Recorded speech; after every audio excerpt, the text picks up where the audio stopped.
ఒకసారి గట్టిగా చప్పట్లు కొడదామండి. Thank you Jesus, thank you Lord, thank you for your presence. నీ సన్నిధిని బట్టి నీకు వందనాలు ప్రభువా, నువ్వు మా మధ్య ఉన్నందుకు నీకు వందనాలు. Thank you, thank you, thank you, thank you. Very good morning.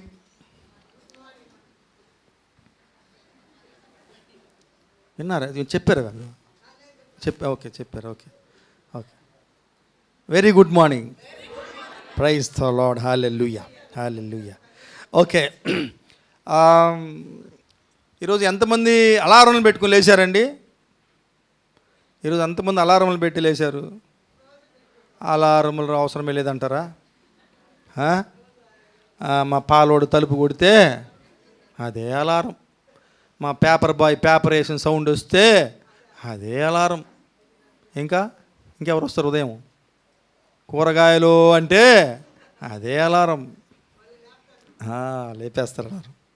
హల్లెలూయా. ఏమండి, ఈరోజు దేవుడు ఎందుకు అలారం గురించి చెప్పమంటున్నాడు? మాట్లాడుకుందాం అలారం గురించి. Praise God. హల్లెలూయా. ఓకే, ఈరోజు కొంచెము మెసేజ్ కొద్దిగా అట్లా కాలం దాటుతుందేమో, కొంచెం సహించండి, కొంచెం కోఆపరేట్ చేయండి. Praise God. రైట్, ఈ సమయంలో ఎవరు భద్రంగా ఉండాలనుకుంటున్నారండి లైఫ్లో? ఎవరు నేను భద్రంగా ఉండాలి, నా కుటుంబం భద్రంగా ఉండాలి అని అనుకుంటున్నారు? ఏమండి, ఎవరికైనా సరే నేను సీరియస్ చెప్తున్నాను, ఎవరికైనా ఈ కోరిక లేకపోతే బయటికి వెళ్ళిపోండి. You can exit from this hall. ఉన్నారు ఎవరైనా? నేను 5 లెక్క పెడతా, 5 లోపల తలుపులు వేసేస్తాం, లాక్ చేసేస్తాం. 1 2 3 4 5. హల్లెలూయా. సో అందరూ భద్రంగా ఉండాలనుకుంటున్నారు కదా? ఓకే, హల్లెలూయా, ప్రైజ్ గాడ్. ఓకే, భద్రంగా ఉండడానికి ఒక చిన్న ఎగ్జాంపుల్ చెప్తాను నేను. భద్రంగా ఉండడానికి మనుషులు చేసే కొన్ని ప్రయత్నాల్లో ఇన్సూరెన్స్ ఒకటి. ఇన్సూరెన్స్ తెలుసు కదా? నాకు తెలుగులో అడగండి, నాకు తెలుగులో ఏమంటారో తెలియదు. ఏమంటుందండి? బీమా. ఓకే, బీమా అందరికీ తెలుసులే ఇన్సూరెన్స్ అంటే. ఓకే, ఈ బీమాని భద్రత కోసంగా చేసుకుంటారు. రకరకాల బీమాలు ఉన్నాయి కదా? జీవితానికి బీమా ఉంది, వస్తువులకి బీమా ఉంది, అలా రకరకాల బీమాలు ఉన్నాయి. ఓకే, ఈ బీమా అయిపోక ముందే వచ్చి దాన్ని పొడిగించుకుంటుంటారు. రెన్యువల్ అంటారు దాన్ని, రెన్యువల్ చేసుకుంటుంటారు. ఎందుకు? సేమ్ అదే భద్రత ఎక్కడ పోతుందేమో అని. భద్రత ఎక్కడ పోద్దామని అంటే, as long as you are under the umbrella of insurance you feel very safe. మనము ఆ ఇన్సూరెన్స్ అనే గొడుగు కింద ఉన్నంత వరకు మనం చాలా భద్రతగా ఫీల్ అవుతుంటాం. Praise God. ఒక్కొక్కసారి నేను కొన్ని కథలు వింటుంటా. వాళ్ళకి ఇన్సూరెన్సులు రావు పాపం, ఎంత పోట్లాడినా. ఎక్కడో ఏదో ఆ ఇన్సూరెన్స్ కంపెనీ వాళ్ళ పట్టిన కండిషన్కి వాళ్ళు ఫుల్ఫిల్ చేయట్లే, ఆ కండిషన్స్లోకి రావట్లే, ఆ షరతుల్లోకి వాళ్ళకి జరిగింది వర్తించట్లే, అందుకని ఇన్సూరెన్సు ఇవ్వట్లే. అభద్రతా భావం వచ్చేసింది వాళ్ళకి. ఓకే, సో మనము ఇంతగా పాకులాడుతుంటాము మన భద్రత కోసం. ఓకే, ఇప్పుడు పెద్దగా చెప్పాలని చేసిన ప్రశ్నకి జవాబు మీరు, నిజమైన భద్రత ఎక్కడుందండి మనకి? హల్లెలూయా, ప్రైజ్ ద లార్డ్. అందుకని మీరు ఎవ్వరు పోలా బయటికి. అందరికీ భద్రత కావాలా? అందరికీ తెలుసు, secret of our security is in the hands of Jesus. ఇక చదవండి ఎవరన్నా. అమ్మ నువ్వు మైకులు చదువుమ్మా, ఈ మైకులు చదువుది. You are safe. చదువు, పద్దే చదువుమ్మా. You are safe in the hands of Jesus. చప్పట్లు కొడదాం. We are safe in the only hands of Jesus. ఆయన చేతుల్లో మాత్రమే మనకి భద్రత ఉంది. హల్లెలూయా. ఓకే, సో మనము ఈ మధ్యకాలంలో చూస్తుంటే లోకంలో గందరగోళమైనటువంటి పరిస్థితులు మనకు కనిపిస్తున్నాయి. ఏం నడుస్తుంది ప్రస్తుతం? యుద్ధం. ఈ యుద్ధం ఎందుకు వచ్చిందండి? తీవ్రవాదం వల్ల యుద్ధము వచ్చింది. ఓకే, ఇంకా ఆ తీవ్రవాదం అణచడం కోసంగా ఒక్కొక్క దేశము అణ్వాయుధాలని కూర్చుకుంది. ఓకే, అన్యాయంగా కొన్ని దేశాల మీద కొన్ని దేశాలు పోట్లాటకు వస్తే దాని గురించి కొన్ని ఆయుధాలు వేసుకుంది. ఒకడు ఆయుధాలు డెవలప్ చేసుకుంటున్నాడు, ఇంకొకటికి కుళ్ళు, రకరకాలు ఇవన్నీ. ఓకే, అంటే అలజడి ఎక్కడ పట్టినా కూడా గందరగోళం నిండి ఉంది. ఓకే, యుద్ధాలు, తీవ్రవాదము, ప్రకృతి వైపరీత్యాలు, ఆర్థిక అస్థిరతలు, గ్యాస్ ప్రాబ్లమ్స్, పెట్రోల్ ప్రాబ్లమ్స్. ఎక్కడ మనకి భద్రత అనేది లోకంలో నిజమైన భద్రత అనేది లేదు అని మనము తెలుసుకుంటున్నాం కూడా. ఓకే, అది కాకుండా ఇవన్నీ బయట పరిస్థితులు అయితే లోపల కూడా ఎవరికి భద్రత లేదు. కుటుంబాల్లో ఉందండి, లేదు. ఏమవుతుందో తెలియదు, మన పిల్లలకి ఏమవుతుందో తెలియదు, మన పిల్లల భవిష్యత్తు ఎలా ఉంటుందో తెలియదు. మా రిలేషన్స్లో కొంతమంది అమెరికాకి వెళ్ళిపోయినారండి. వాళ్ళ వాదన ఏంటి తెలుసా? చిన్నపిల్లలు, బొడ్డోళ్ళు వాళ్ళు ఏమన్నారు తెలుసా? ఇండియాలో మాకు భవిష్యత్తు లేదు, మా తెలివికి తగినటువంటి ఉద్యోగాలు ఇక్కడ లేవు, అన్యాయంగా మాకన్నా బుద్ధిహీనులు పెద్ద పెద్ద స్థానాల్లో ఉన్నారు, కాబట్టి మాకు నిజమైన న్యాయం జరగట్లేదు కనుక మేము అమెరికాకి వెళ్ళిపోవాలి అని వెళ్ళిపోతున్నారు. అంటే భద్రత లేదు, అభద్రత అనేది వాళ్ళ భావన. ఓకే ఓకే ఏది ఏమైనా మనం ఎక్కడికి వెళ్ళినా ఏమి చేసినా నిజమైన భద్రత అనేది మనకి యేసయ్యలో మాత్రమే ఉందని మనం విశ్వాసిగా మనం ఎప్పుడు మర్చిపోకూడదు ఈ పాయింట్. Okay right. సో ఈ మధ్యకాలంలో వాడు సాతానుడికి బాగా తెలిసిపోతుంది, వీళ్ళకి ఏం చేసినా నా యేసయ్య ఉన్నాడు, నా యేసయ్య ఉన్నాడు, నా యేసయ్యని అనుకుంటున్నాడు, కాబట్టి వీళ్ళకి ఏం చేయాలో నాకు బాగా తెలుసు అని చెప్పేసి కుటుంబాలను ఇస్తున్నాడు. కుటుంబాల్లో ఓకే, రిలేషన్స్ మధ్య, బంధుమిత్రుల మధ్య, బ్లడ్ రిలేషన్స్ మధ్య, పేరెంట్స్ పిల్లల మధ్య, భార్యాభర్తల మధ్య, అన్నదమ్ముల మధ్య, అక్కచెల్లెళ్ళ మధ్య, ఇలా అందరి మధ్య ఒక కుటుంబాన్నే వాడు టార్గెట్ చేసుకుంటున్నాడు అండి. ఇది వాస్తవం. ఓకే, సో ఈ కుటుంబాలని టార్గెట్ చేస్తున్నప్పుడు మనము చాలా డిస్టర్బ్ అయిపోతున్నాం, ఎంతో అభద్రత మనము ఫీల్ అవుతాం. ఈ విధంగా ఒకటంటూ ఏం లేదండి, వాడు గోల్ దేన్నైనా వాడు గందరగోళం చేసి మనకి ఒక అభద్రతా భావాన్ని మన హృదయాల్లో పెడుతూ ఉన్నాడు. హల్లెలూయా. ఓకే, అయితే మనకు ఒక మాట ఉంది ఇందులో, అదేంటంటే కీర్తనలు 20 మాట్లాడుతున్నాడు, కొందరు రథములను బట్టి కొందరు గుర్రములను బట్టి అతిశయపడుదురు, మనమైతే మన దేవుడిని యెహోవా నామమును బట్టి అతిశయపడదము. Praise the lord. ఏమండి, నిజంగా ఇది ఎంత ఇంపార్టెంట్ అంటే, రథాలని బట్టి గుర్రాలను బట్టి అతిశయించే వాళ్ళు చాలామంది ఉన్నారు. కానీ మనం అనుకుంటాం బయట వాళ్ళు అట్ట చేస్తున్నారని చెప్పేసి. మనకు తెలుసో లేదో, మన విశ్వాసులం కూడా మన రథాలని బట్టి గుర్రాలని బట్టి అతిశయిస్తున్నాం. మనకున్నటువంటి డబ్బుని బట్టి, మనకున్న ప్రాపర్టీస్ని బట్టి, మనకున్న పరిచయాలని బట్టి అతిశయపడుతున్నాం. మీరు చెప్పండి, ఇది కరెక్టా కాదా? కరెక్ట్ కాదు. దేవుడు ఏం చెప్తున్నాడు? మనం ఆయనలోనే అతిశయించాలి. Praise the Lord. మనం ఆయనలోనే అతిశయపడాలి. ఓకే, అలాగే కీర్తనలు 127 1-2 వాక్యాలు ఇలా ఉంటాయి. యెహోవా ఇల్లు కట్టించిన ఎడల దాని కట్టువారి ప్రయాసము వ్యర్థమే, యెహోవా పట్టణమును కాపాడని ఎడల దాని కావలి కాయవారు మేలుకునిండుట వ్యర్థమే. వీరు వేకువనే లేచి చాలా రాత్రి అయిన తరువాత పండుకొనుచు కష్టార్జితమైన ఆహారము తినుచుండుట వ్యర్థమే. తన ప్రియులు నిద్రించుచుండగా ఆయన వారికి ఇచ్చుచున్నాడు. దాని అర్థము మనం అర్థం చేసుకున్నట్టు కాదు. ఏముందండి ఇక్కడ?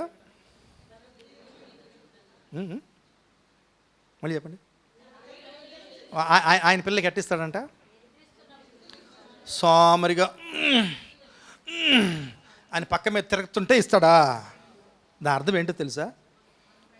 పైన చేసినవన్నీ వీళ్ళు చేయకపోయినా, నిద్రాహారాలు మానేసి దీని గురించి పాకులాడకపోయినా, ఆయనను చూస్తూ ఆయనని ప్రార్థిస్తూ వెళ్తే సర్వము ఆయన చూసుకుంటాడని అర్థం. అంతేగాని సోమరపోతులు గమ్మని కాదు. సోమరులను ఇష్టపడ్డ దేవుడు, గుర్తుపెట్టుకోండి, మిస్అండర్స్టాండ్ చేసుకోకూడదాం. Praise the Lord. Okay, so ఇక్కడ మరొక్క మాట మనము చూద్దాము. ప్రకటనల గ్రంథము 12:12 ఒక మాట అంటే చూద్దాం. ప్రకటనల గ్రంథము 12:12 చదువు ఒకసారి.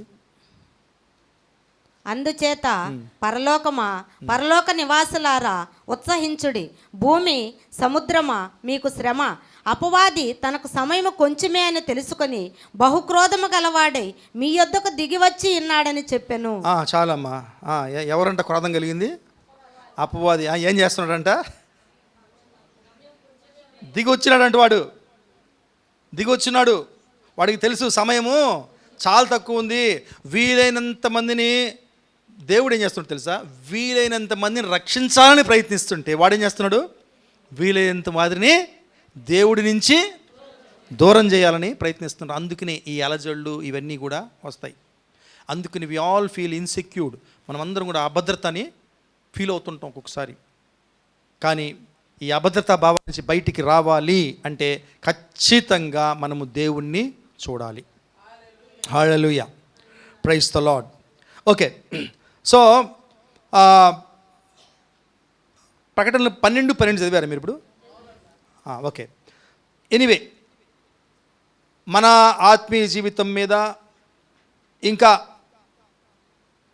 మన శారీరక జీవితం మీద, మన మానసిక జీవితం మీద, అన్నిటి మీద కూడా వాడు అస్త్రాలు సంధిస్తూ ఉన్నాడు. అది మొదటి నుంచి వాడి యొక్క ప్లాన్. అది మనం సఫర్ అవుతూనే ఉన్నాం. ఓకే, అయితే మనం ఒక విషయాన్ని ఇక్కడ మర్చిపోకూడదండి. అదేంటంటే యేసుక్రీస్తు మనకి కవచంలాగా మన చుట్టూ ఉన్నాడు. దీన్ని ఫీల్ అయిన వాళ్ళు చప్పట్లు కొడదాం. Praise God. మనందరికీ సాక్ష్యాలు ఉన్నాయండి. ఒకానొక ఏదో ఒక సందర్భంలో మనందరం ఈ విషయం చెప్పగలము. యేసు ప్రభు భద్రత నా చుట్టూ ఆవరించి ఉన్నది అని. ఓకే, దాన్ని మనము ఇంకొంచెం మాట్లాడుకోవాలంటే, దాని గురించి మాట్లాడుకోవాలంటే కీర్తనలు 91:4 ఒక మాట చూస్తారా? చదువుతారు ఎవరైనా? కీర్తనలు 91:4. ఆయన తన రెక్కలతో నిన్ను కప్పును, ఆయన రెక్కల కింద నీకు ఆశ్రయం కలుగును. ఆయన సత్యము కేడుమును డాలునై ఉన్నది. ఆయన తన రెక్కలతో మనల్ని కప్పుతాడు. ఆయన రెక్కల కింద మనకి ఆశ్రయము కలుగుతుంది. ఓకే, అలాగే 121:1 నుంచి నేను చదువుతాను, తొందరగా చదివేస్తాను. 8 వాక్యాలు చదువుతాను, చూడండి. కొండల తట్టు నా కన్నులు ఎత్తుచున్నాను, నాకు సహాయము ఎక్కడి నుంచి వచ్చును? యెహోవా వలననే నాకు సహాయము కలుగును. ఆయన భూమి ఆకాశమును సృజించిన వాడు. ఆయన నీ పాదము తొట్టిల్లనీయుడు. నిన్ను కాపాడువాడు కునుకడు. ఇజ్రాయేలును కాపాడువాడు కునుకడు, నిద్రపోడు. యెహోవాయే నిన్ను కాపాడువాడు. నీ కుడి ప్రక్కను యెహోవా నీకు నీడగా ఉండును. పగలు ఎండ దెబ్బ అయినను నీకు తగులదు, రాత్రి వెనల దెబ్బ అయినను నీకు తగులదు. ఏ అపాయమును రాకుండా యెహోవా నిన్ను కాపాడును. ఆయన నీ ప్రాణమును కాపాడును. ఇది మొదలుకొని నిరంతరము నీ రాకపోకలందు యెహోవా నిన్ను కాపాడును. Praise the lord. హల్లెలూయా. అండి, మనందరికీ యాక్చువల్గా విశ్వాసంలో మనం ఎదగాలంటే మనందరి ముందు దేవుడు పెట్టినటువంటి ఒక విషయం ఏంటో తెలుసా? ఒక ఎగ్జాంపుల్ ఏంటో తెలుసా? ఇజ్రాయెల్. ఈ రోజుకి కూడా ఇజ్రాయెల్ జనాంగం ఈ రోజుకి కూడా చూడొచ్చు ఈ కీర్తనలోని భద్రత ఏ విధంగా దేవుడు వాళ్ళకి పెట్టున్నాడు. మొన్న ఈ యుద్ధం ప్రారంభమైనప్పటి నుంచి నేను చాలా యూట్యూబ్లు అవి చూస్తూ ఉన్నాను అనమాట. ఏంటి వీళ్ళ గురించి అసలు లోకం ఏమనుకుంటుంది? మనమైతే అనుకుంటాము హల్లెలూయా, ఇజ్రాయేలు గొప్ప జనములు, యెహోవా ప్రజలు అని మనకైతే తెలుసు. అసలు లోకం ఏమనుకుంటున్నారు వీళ్ళ గురించి అని చెప్పి కొన్ని ఛానల్స్, మామూలు సెక్యులర్ ఛానల్స్, మామూలు వార్తా ఛానల్స్ పెట్టి చూస్తే వాళ్ళకి ఇది మాత్రం తెలియట్లే. కానీ వాళ్ళు ప్రత్యేకమైన ప్రజలు చెప్తున్నారు. ఏంటి ఆ ప్రత్యేకత? ఓడించలేరు. వాళ్ళ బ్రీడే వేరంట, వాళ్ళ జాతే వేరంట. వాళ్ళు ఏంటి అంటే అలా చూసి వాళ్ళు అనుకుంటున్నారు వీళ్ళ జాతే వేరని. మా కుక్కను కూడా నేను బయటకు తీసుకెళ్ళినప్పుడు అది మామూలు కుక్కది, ఇండియన్ డాగ్, మనం చూస్తుంటా అలాంటి కుక్కది. దాన్ని తీసుకెళ్ళి చాలామంది ఏం బ్రీడ్ సార్ అంటారు. అది కొద్దిగా అట్టు ఉంటుంది. అలాగే చాలామంది కూడా ఇజ్రాయెల్ని చూసి వీళ్ళు ప్రత్యేకమైన జాతి ఎందుకు అనుకుంటున్నారండి వాళ్ళు ప్రత్యేకమైన జాతి అని? They are watching. వాళ్ళు గమనిస్తున్నారు ఏం జరుగుతుంది అని వాళ్ళ జీవితంలో. ఈ మధ్య ఒక ఆర్టికల్ చదివాను. ఆర్టికల్లో రాసి ఉంది, అసలు ఏంటి సమస్యలు, ఎందుకు ఇజ్రాయెల్ ఎప్పుడు పోరాడుతూనే ఉంటుంది. నిజంగా వాళ్ళు రాసిన వాళ్ళు విశ్వాసులు కాదు, యూదులు అసలే కాదు. వాళ్ళు రాసింది మామూలు వీళ్ళు ఏమంటారు వాళ్ళని, జర్నలిస్టులు వాళ్ళు రాశారు ఆ కాలంని. నాకు ఎంత టచింగ్ ఉండిందో అది. దాంట్లో రాశాడు, వాళ్ళ దేశము పుట్టినప్పటి నుంచి, అంటే అది తీసేద్దాం, బైబిల్ చరిత్ర తీసేద్దాం, ఆ తర్వాత ఇక్కడ ఈ భూమి మీద వాళ్ళ దేశాన్ని ఈ మధ్య కాలంలో, ఈ శతాబ్దంలో వాళ్ళ దేశం ఏర్పడప్పటి నుంచి చుట్టూ ఉన్న దేశాలు వాళ్ళని గిరుతూనే ఉన్నాయంట. వాళ్ళ మీద అసూయతోటి వాళ్ళ మీద అటాక్స్ చేస్తూనే ఉన్నాయట. కారణం ఏంటో తెలుసా? వాళ్ళు చెప్పేది ఒకటే, బాబు ఈ దేశము మాది, ఈ దేశము మాది అనడానికి బైబిలే ఆధారం. కాబట్టి ఎవ్వరు దీన్ని మానించి చూసుకోలేరు. కానీ వాళ్ళు మధ్యకాలంలో ఏమైంది, అది వేరే చేతుల్లోకి వెళ్ళిపోయింది. వాళ్ళు గమ్మునుంటారా? మేము పుట్టినప్పటి నుంచి ఇది మాదే అని వాళ్ళు అంటారు. వీళ్ళేమంటారంటే ఇది బైబిల్లో ఆధారాలు ఉన్నాయి, ఇది మాది అంటారు. ఈ యుద్ధం ఆ రోజు నుంచి ఈ రోజుకి జరుగుతూనే ఉంది. వాళ్ళు భయపడడం లేదు. నాది అనుకున్నంతా వాళ్ళు ఆక్రమించుకుంటూ వెళ్ళిపోతున్నారు. ఎవ్వరు ఆపలేకపోతున్నారు వాళ్ళని. ఎందుకు? యుద్ధం యెహోవాదే, ఆ భూమి ఇచ్చింది ఈయన దేవుడు కనుక. కాబట్టి అందరూ అసలు ఈ యుద్ధ సమయంలో కూడా మనము అది చూస్తుంటే మన ఫెయిత్ ఇంక్రీజ్ అవుతుంటుంది. అంటే దేవుని భద్రత ఆయన ప్రజల మీద ఎంత మెండుగా ఉంటుంది అనేది. హల్లెలూయా, ప్రైజ్. ఎన్నో ఉదాహరణలు ఉన్నాయి. బైబిల్లో చాలా ఉదాహరణలు ఉన్నాయి. ఏ విధంగా వాళ్ళు శత్రువులు జయించేవాళ్ళు, వాళ్ళకి వినపడని సౌండ్లు శత్రువులు వినిపించాయంట. అలాగే చాలా ఉన్నాయి ఈరోజు కూడా వాళ్ళ ఇజ్రాయిల్ విక్టరీస్లో. మీకు తెలుసా, నేను ఎయిర్ ఫోర్స్లో ఉన్నాను కనుక చెప్తున్నాను. మాకు టీచ్ చేసేటప్పుడు స్టార్టింగ్లో మా ట్రైనింగ్ సెంటర్లో చెప్పేవాళ్ళు, ప్రపంచంలోకెల్లా బలమైన ఎయిర్ ఫోర్స్ ఏది అంటే టక్మని లేసి మా క్యాడెట్స్లో అమెరికా అన్నారు అన్నమాట. ఈ మొహం కూర్చోరా అన్నాడు ఆయన. అమెరికా కదా సార్, బిగ్గెస్ట్ నేషన్ కదా సార్. ఆయన చెప్పాడు, ఫస్ట్ ఆ రోజు విన్నాను నేను, అప్పుడు క్రిస్టియన్ కూడా కాదు అది. ఆయన చెప్పాడు ఇజ్రాయెల్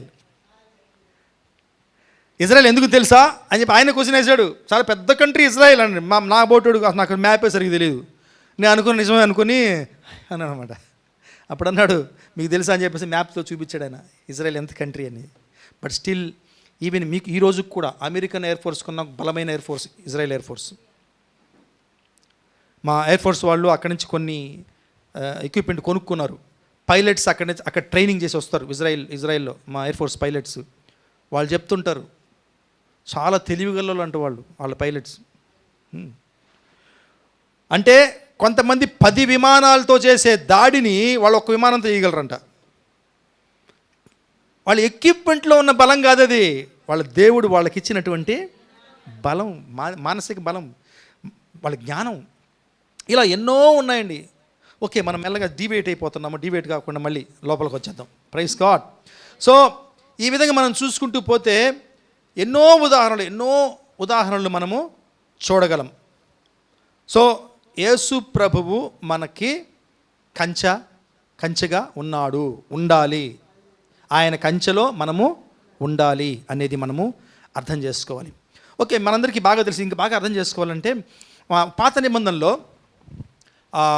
ఇజ్రాయేల్ ప్రజల్ని దేవుడు బానిసత్వం నుంచి విడిపించినప్పుడు మీకు గుర్తుందా, వాళ్ళందరినీ చంపేయాలని మన ఫరో గారు ప్లాన్ చేశారు. ఓకే, అప్పుడు దేవుడు వాళ్ళని కాపాడాడు.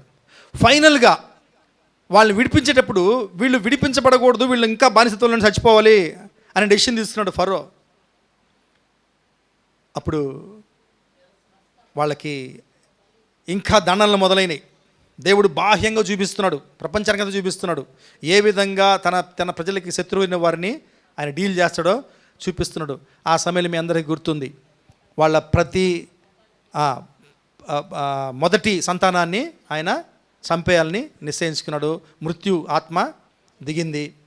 అప్పుడు వీళ్ళకి ఏం చెప్పాడు మనకు గుర్తుంది కదా, బాబు నాకు అందరూ కామనే, ఓకే, నేను ఒక్కటి మాత్రం గుర్తిస్తా, గొర్రెపిల్ల రక్తం ఎవరైతే వాళ్ళ డోర్ పోస్టులకు రాసుకుంటారో అక్కడ మాత్రం నేను రాను, దాటి వెళ్ళి. ఏమండి, అది ఒక మాదిరి, అది మనకు ఒక ఏమంటారు దాన్ని, ఒక సూచన. అదే మాట రిఫరెన్స్లు చాలా ఉన్నాయి, రిఫరెన్స్ అయితే మనకు చాలా టైం అయిపోద్ది కనుక అదే మాట మనం చూడొచ్చు దీంట్లో. 1 కొరింథీయుల పత్రిక 5వ అధ్యాయము 7వ వచనం. 1 కొరింథీయుల పత్రిక 5వ అధ్యాయము 7వ వచనం చదవండి. మీరు పులిపిండి, అదే కదనా, అదే అమ్మా. మీరు పులిపిండి లేని వారి కనుక క్రొత్త ముద్ద అవుటకై ఆ పాతదైన పులిపిండిని తీసి పారవేయుడి. ఇంతేకాక క్రీస్తు అను మన పస్కా పశువు వధింపబడెను. ఆమెన్. అప్పుడు పస్కా గొర్రెని వధించి వాళ్ళు ఇవి పోశారు కదా, అలాగే ఆయన ఎవరంటే ఈరోజు మనకి పస్కా గొర్రె పిల్ల, పస్కా పశువు యేసు ప్రభు. కాబట్టి ఈరోజు మనం రక్షించబడ్డాం అని చెప్పుకుంటుంటాం. ఎందుకు రక్షించబడ్డాం మనమంతా? ఆయన రక్తం చేత మనము రక్షించబడ్డాం. ఆ రక్తం మనల్ని కవర్ చేసింది, ఆ రక్తం మనకి పూసున్నాడు, ఆ రక్తముతో ఆయన కప్పి ఉన్నాడు కనుకనే మనం అందరము రక్షించబడ్డాం. సాతానికి దొరకకుండా మనల్ని చేయగల సామర్థ్యము యేసు రక్తంలో మాత్రమే ఉంది. కాబట్టి నిజమైన భద్రతము కవచం మనకి యేసు ప్రభువే అన్న విషయము మనము మర్చిపోకుండా గుర్తుపెట్టుకోవాలి. ఓకే, అలాగే మనకు ఇంకొక ఉదాహరణ చెప్పాలంటే రాహాబు గుర్తుందా మీ అందరికీ? రాహాబు ఆమె గూఢచారులకి సహాయం చేసింది.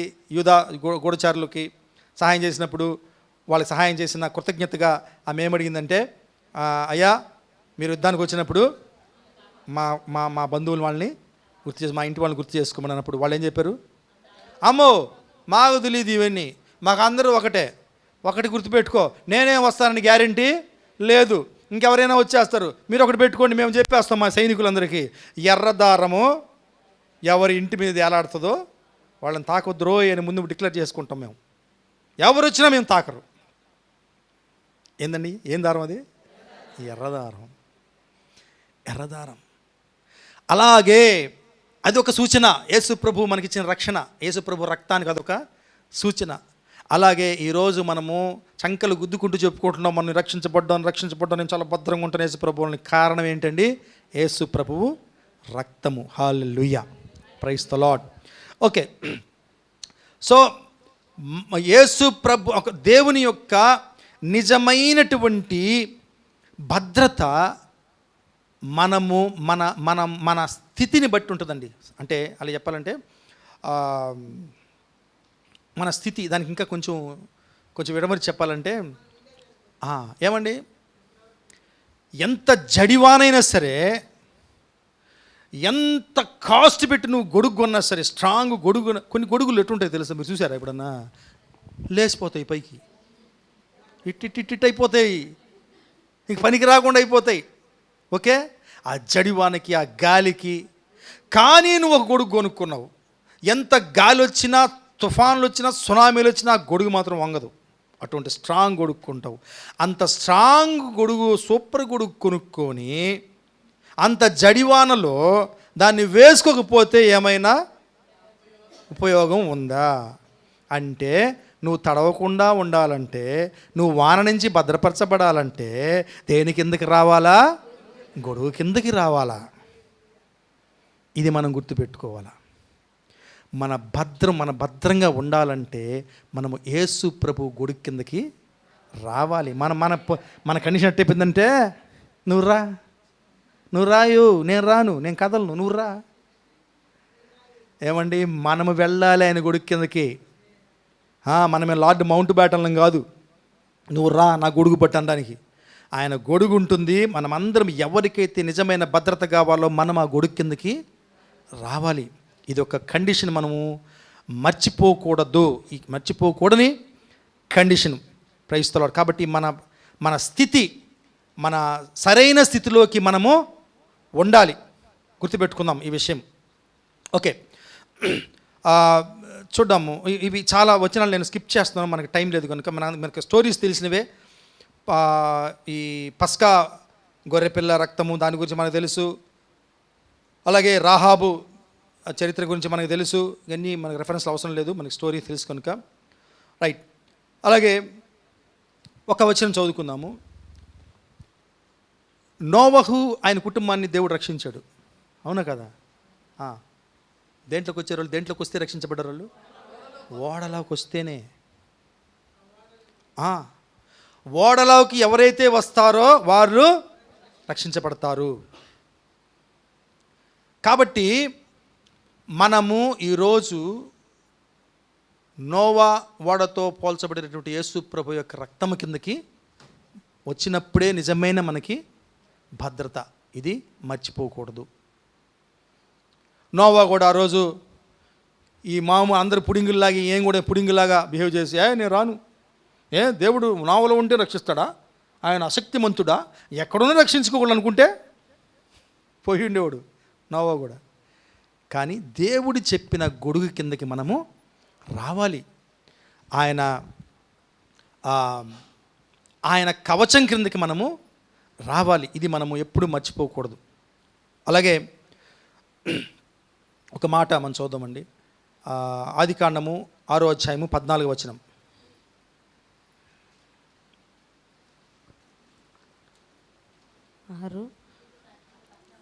ఆదికాండము 6వ అధ్యాయం 14వ వచనం. చితిసారకపు మ్రానుతో నీ కొరకు ఓడను చేసుకొనుము, అరలు పెట్టి ఆ ఓడను చేసి లోపటను వెలుపటను దానికి కీలు పూయవలెను. ఓకే, అంటే ఓడ చేసుకోమని ఆయనకి చెప్పాడు. ఆ ఓడలోకి వచ్చిన వాళ్ళే రక్షించబడతారని కూడా ఆయన అర్థం. ఓకే, సో ఆ ఓడ అతని కుటుంబానికి అది ఒక రక్షణ కవచంగా పనిచేసింది. కాబట్టి మనము ఒక మాటను చూడండి, మహోన్నతుని చాటున నివసించువాడే సర్వశక్తిని నీడను విశ్రమించువాడు. మనమందరం ఇప్పుడు ఎవరి చాటును నివసించాలి? సాతానుడు కొంతమందికి ఛాలెంజ్ ఇస్తాడు. ఇప్పుడు చూడండి, మనము ఎవరైనా ఆసరా తీసుకొని, ఏదైనా మనకి ప్రాబ్లమ్స్ వచ్చినప్పుడు ఎవరైనా ఆసరా తీసుకొని మనం దాక్కున్నప్పుడు శత్రువు ఏమంటాడు? నువ్వు బయటికి రారా చూస్తాను, నువ్వు వాడి కిందకి రాకుండా నాకు ఒంటరిగా రారా చూస్తాను అంటాడు అనమాట. మనతో కూడా అంటుంటాడు అప్పుడప్పుడు సాతాను. ఏమండి, మనం మోసపోకూడదు. ఏం చేస్తావు చేసుకో, ఆ నీడను వదిలి వచ్చేసామనుకోండి, అంతే సంగతులు. కాబట్టి మనం ఎప్పుడూ శోధించబడకూడదు ఈ విషయంలో. ఎస్, నేను మహోన్నతిని చాటునే ఉంటాను, నువ్వు నన్ను ఏమైనా అనుకో, నేను వదలంటే వదలను అనే తాత్పర్యం మనకి మనసులో ఉండాలి. హల్లెలూయా. సో ఇక్కడ కొన్ని విషయాలు, చాలా ఇంపార్టెంట్ విషయాలు మనం మాట్లాడుకొని ముందుకు వెళ్దాం. కీర్తనలు 91:1 ఒక మాటను చదువుతారు ఎవరన్నా? చాటున నివసించువాడే సర్వశక్తి నీడన విశ్రమించువాడు. మహోన్నతుని చాటు నివసించేవాడు సర్వశక్తి నీడను నివసించేవాడు. ఒక్కటి మర్చిపోయాను నేను ఇందాక. ఆదికాండము ఓడను చేసుకోమని చెప్పాడు. తర్వాత 7:1 ఒక మాట ఉంటుంది, యెహోవా ఈ తరం వారిలో నీవే నా ఎదుట నీతిమంతుడిపై ఉండుట చూచితిని గనుక నీవును నీ ఇంటి వారును ఓడలో ప్రవేశించండి. ఏమి దేవుడు చెప్పేసి ఉండొచ్చు కదా, నీవు నీ కుటుంబం నన్ను నచ్చారు, come on I will save you, come on అని సంకట పెంచుకు వెళ్ళిపోవచ్చు కదా దేవుడు. ఎందుకు ఓడలో ప్రవేశించమని చెప్పాడు? అదంతే. పస్కా పశువు రక్తం చేత ఏ విధంగా రక్షించాడో దేవుడు మనల్ని క్వశ్చన్ చేయలేము. ఆయన్ని ఈరోజు యేసు ప్రభు రక్తాన్ని దేవుడు మనకి ఉంచాడు, ఉంది కదా సువార్త. మనకేమో దేవుని శక్తి, నమ్మని వాళ్ళకి అది వెర్రితనం. ఏందిరా వీడు సిలువలో ఏలాడిపడిపోయి చచ్చిపోయినటువంటి క్రీస్తు రక్తం అంటాడు, దాంట్లో బలం ఉందా అంటాడు. వాళ్ళకి అర్థమైంది అది. ఆయనే తప్పించుకోలేకపోయినాడు, ఆయన చచ్చిపోయినాడు. ఇదేందిరా వీడు, అది వెరితనం వాళ్ళకి. But we know this is the power of God for us. Hallelujah, praise God. So ఇంకొంచెం మనం లోపలికి వెళ్తే, ఫస్ట్ మనము ఒక డిసైడ్ చేసుకోవాలి, మనము నిజమైన భద్రతలో ఉండాలి అంటే ఎవరి కింద ఉండాలి? ఓకే, ఇందులో డౌట్ ఏమైనా ఉందా? డౌట్ ఉన్న వాళ్ళు మళ్ళీ వెళ్ళిపోవచ్చు బయటికి. కాబట్టి ఎవరు వెళ్ళరు, మనకి బాగా తెలిసే విషయం. ఓకే, ఇప్పుడు మనము చూద్దామండి. ఫస్ట్ ఈ భద్రత నీకు నాకు కావాలంటే కొన్ని షరతులు మనము పాటించాలి. ఓకే, ఒక్క షరత్, ఫస్ట్ నెంబర్ 1 షరతు, ఫస్ట్ ఆయన ప్రొటెక్షన్లోకి రావాలి. నాకు అనుకున్నాం కదా, గొడుగులోకి రావాల. గొడుగులోకి వచ్చి నెంబర్ 2 ముందు వచ్చేసాం. నెంబర్ 2, ఈ గొడుగులో నుంచి నువ్వు బయటికి మళ్ళీ వెళ్ళకూడదు. అంటే ఈ గొడుగులోనే నువ్వు కొనసాగాలి. ఏమండి, ఇక్కడ ఈ గొడుగు అంటే దేవుని రక్షణ. ఫస్ట్ అండ్ ఫార్మోస్ట్ కండిషన్, మొట్టమొదటి షరతు, దేవుని భద్రత నీకు నాకు కావాలంటే అన్డినయబుల్ కండిషన్, దాన్ని మనం ఖచ్చితంగా పాటించి తీరాల్సిందే. కంపల్సరీ కండిషన్, ఫస్ట్ నువ్వు రక్షించబడాల. అది ఆ గొడుగులోకి రావడం అన్నమాట. ఎలా రక్షించబడతాడు?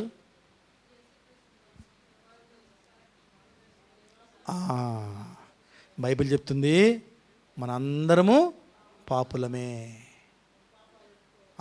దేవునికి దూరం అయిపోయినటువంటి ప్రజలము, దేవుడు అనుగ్రహించే మహిమ నుంచి దూరం అయిపోయినటువంటి ప్రజలము. అయితే ఇటువంటి పాపం చేశాము కనుక పాపానికి శిక్ష ఏంటి? మరణము, నిత్య మరణం. అది కూడా అయితే అయితే అయితే అయితే చూడండి, చెప్పుకుంటూ పోదాం. అయితే క్రీస్తు యేసు మన కోసము చనిపోయాడు. మనకి రావాల్సిన పనిష్మెంట్ని, పెనాల్టీని ఆయన తీసుకున్నాడు. అయితే పూర్తి వినేసా, బాగుందిలే కథ అని వెళ్ళిపోవడం కాదు. ఎవరైతే యేసయ్య ముందు పాపములు ఒప్పుకుని పశ్చాత్తాపడి, అయ్యా నా కొరకు నాకు రావాల్సిన శిక్షను నీ మీద వేసుకున్నావు, నేను ఒప్పుకుంటున్నాను, నా జీవితంలోకి రా అని ఎవరైతే ప్రార్థిస్తారో, ఎవరు పాపాలు యేసుప్రభు క్షమించి హృదయంలోకి వస్తారో వాళ్ళు రక్షించబడినట్టు అర్థం. వాళ్ళు ఈ యేసుప్రభు గొడుగు కిందకి వచ్చినట్టు అర్థం. హల్లెలూయా. ఎవరైతే ఈ గొడుగు కిందకి ఆల్రెడీ వచ్చి ఉన్నారో రక్షణ ద్వారా, వారందరిని బట్టి దేవునికి వందనాలు. ఎవరైతే ఇంకా ఈ అనుభవంలోకి రాలేదో అండి, ఏమండి, మీరు కంపల్సరీగా ఈ షరతుకి మీరు లోబడాలి. ఫస్ట్ స్టెప్ ఇది, ఫస్ట్ స్టెప్. ఓకే. సో చాలామంది హడావుడిగా స్టార్టింగ్లో డబ్బులు ఖర్చు అయినా సరే ఇన్సూరెన్స్ తీసేసుకుంటారు, కొనుక్కుంటారు. తర్వాత సంవత్సరం ఏం కాలేదే, అవసరం అంటావు ఇన్సూరెన్స్ రెన్యూలో.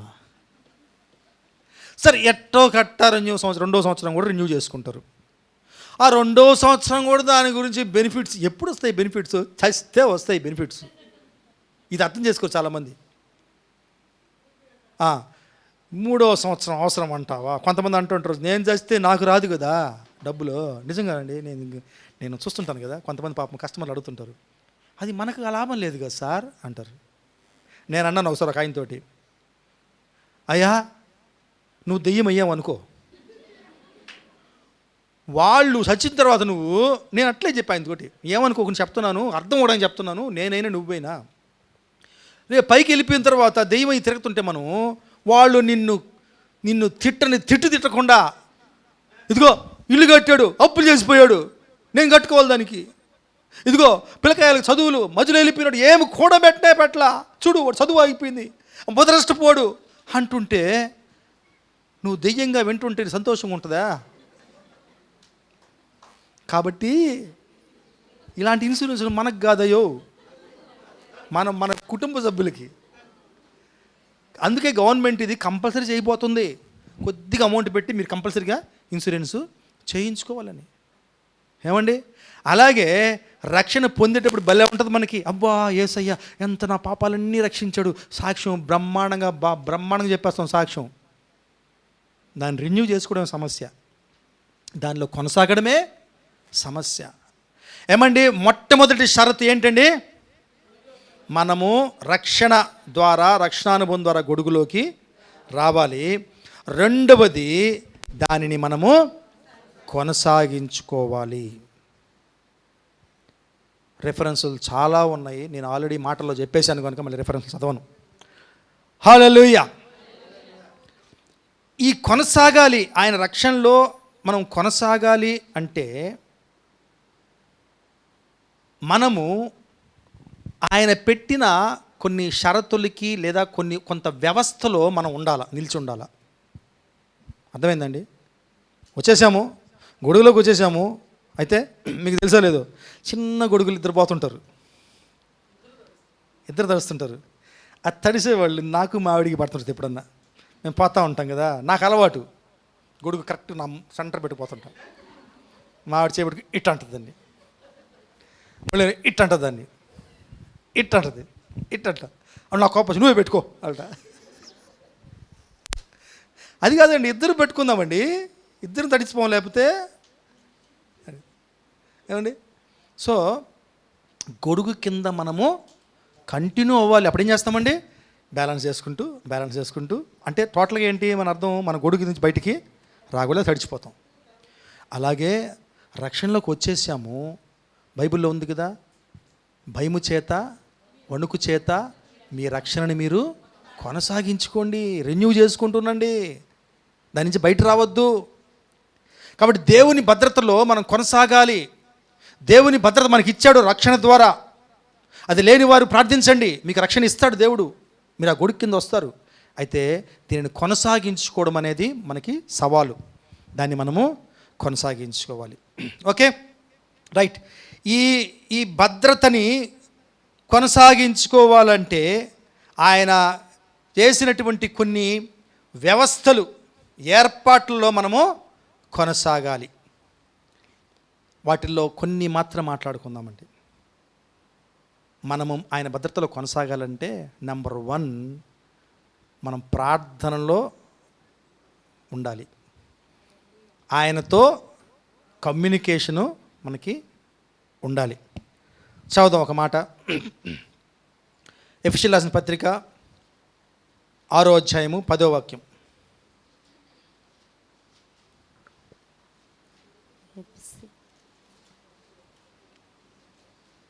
తుదకు ప్రభు యొక్క మహాశక్తిని బట్టి ఆయన యందు బలవంతులై ఉండుడి. ఓకే 6:18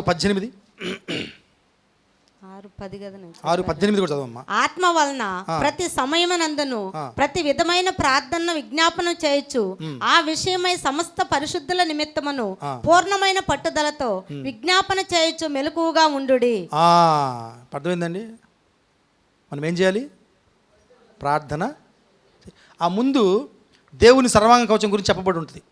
మీరు విశ్వాసం కలిగి ఉండాలా, ఓకే, తర్వాత నీతి అని ఉండాలా, ఓకే, ఇంకా రక్షణ శిరస్త్రాణం ఉండాలి, ఓకే. ఇలా సర్వాంగ కవచాన్ని గురించి చెప్పుకుంటూ ఒక సోల్జర్, ఒక సైనికుడు ఏమేమి ధరిస్తాడో, ఆత్మీయంగా ఏమేమి ధరించాలి అని చెప్పుకుంటూ చివరిలో ఏమంటాడు, ఈ వాక్యంకి వచ్చేటప్పటికి ప్రార్థన, ప్రేయర్. సో మనము ఈ దేవుని భద్రతలో మనం ఉండాలి అంటే మనము నెంబర్ 1 మనం చేయాల్సిందండి, ప్రార్థనలో మనము కంటిన్యూగా ఉండాలి. ఓకే, ఈ ప్రార్థన ఏం చేస్తుంది అంటేనంట, పరలోకంలో ఉన్నటువంటి సైనిక దళాలు ఉంటాయి కదా. ఇప్పుడు చూసారా, నేను సర్వీస్లో ఉన్నప్పుడు, నేను కార్గిల్ టైంలో ఉన్నాను, కార్గిల్ టైంలో మిలిటరీలో ఉన్నాను నేను. అప్పుడు వాళ్ళు సడన్గా సైరన్లు కొట్టించేవాళ్ళు రాత్రులు. మేము ఎక్కడ పొలాల్లో ఉండేవాళ్ళం, టెంట్లు వేసుకొని పొలాల్లో ఉండేవాళ్ళం, మిసైల్స్ లోడ్ చేసుకొని. సడన్గా సైరన్ మోగించేవాళ్ళు. మేమందరం కళ్ళు తుడుచుకుంటూ అట్ట లేచి అట్ట పరిగెత్తేవాళ్ళం. ఒక ఆయన లేచి నిద్రలో గబగబ డ్రెస్ వేసుకుంటున్నాడు.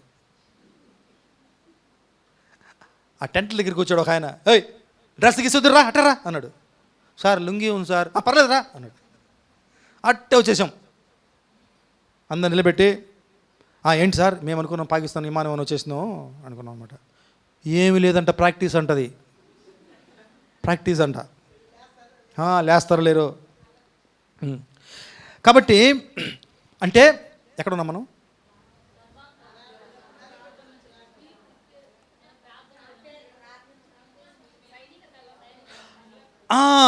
ప్రార్థన వల్ల ఈ సైనికులు అలర్ట్ అయిపోతారంట. అక్కడ ఎవరు మన సైనికులు, దేవదూతలు, యెహోవా సైన్యం.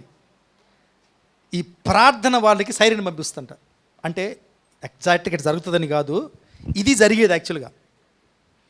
వాళ్ళు రెడీ అయిపోతారు. అంటే ఇది నీ యొక్క కాల్, ఎమర్జెన్సీ కాల్ లాంటిది ప్రార్థన. వాళ్ళు వెంటనే రెడీ అయిపోయి రంగంలోకి దూకేస్తారు. హల్లెలూయా. సో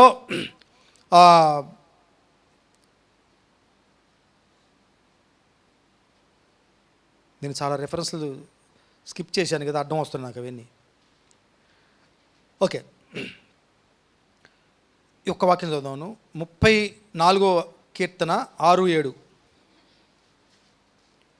ఈ దీనుడు మొరపెట్టగా యెహోవా ఆలకించును, అతని శ్రమలన్నిటిలో నుండి అతనిని రక్షించును. యెహోవా యందు భయభక్తులు గలవారి చుట్టూ ఆయన దూత కావలి ఉండి వారిని రక్షించును. Praise the Lord. హల్లెలూయా.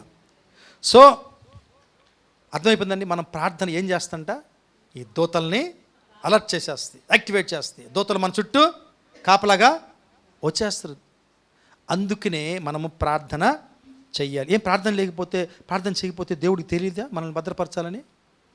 తెలీదా? మనం ఆల్రెడీ అనుకున్నాం ఈ ప్రార్థన, అది మళ్ళీ వేరే సబ్జెక్ట్. అది ప్రార్థన ఎందుకు పెట్టాడు దేవుడు? ఆయనకి మనకి టచ్ ఉండాలని, కమ్యూనికేషన్ ఉండాలని. ఒక ఇంట్లో ఒక బిడ్డ అమ్మతో మాట్లాడకుండా పనులన్నీ చేయించుకోవడము సాధ్యమా అండి? Highly impossible. ఎందుకు? ఆ కమ్యూనికేషన్ వాళ్ళకి ఉండాలి.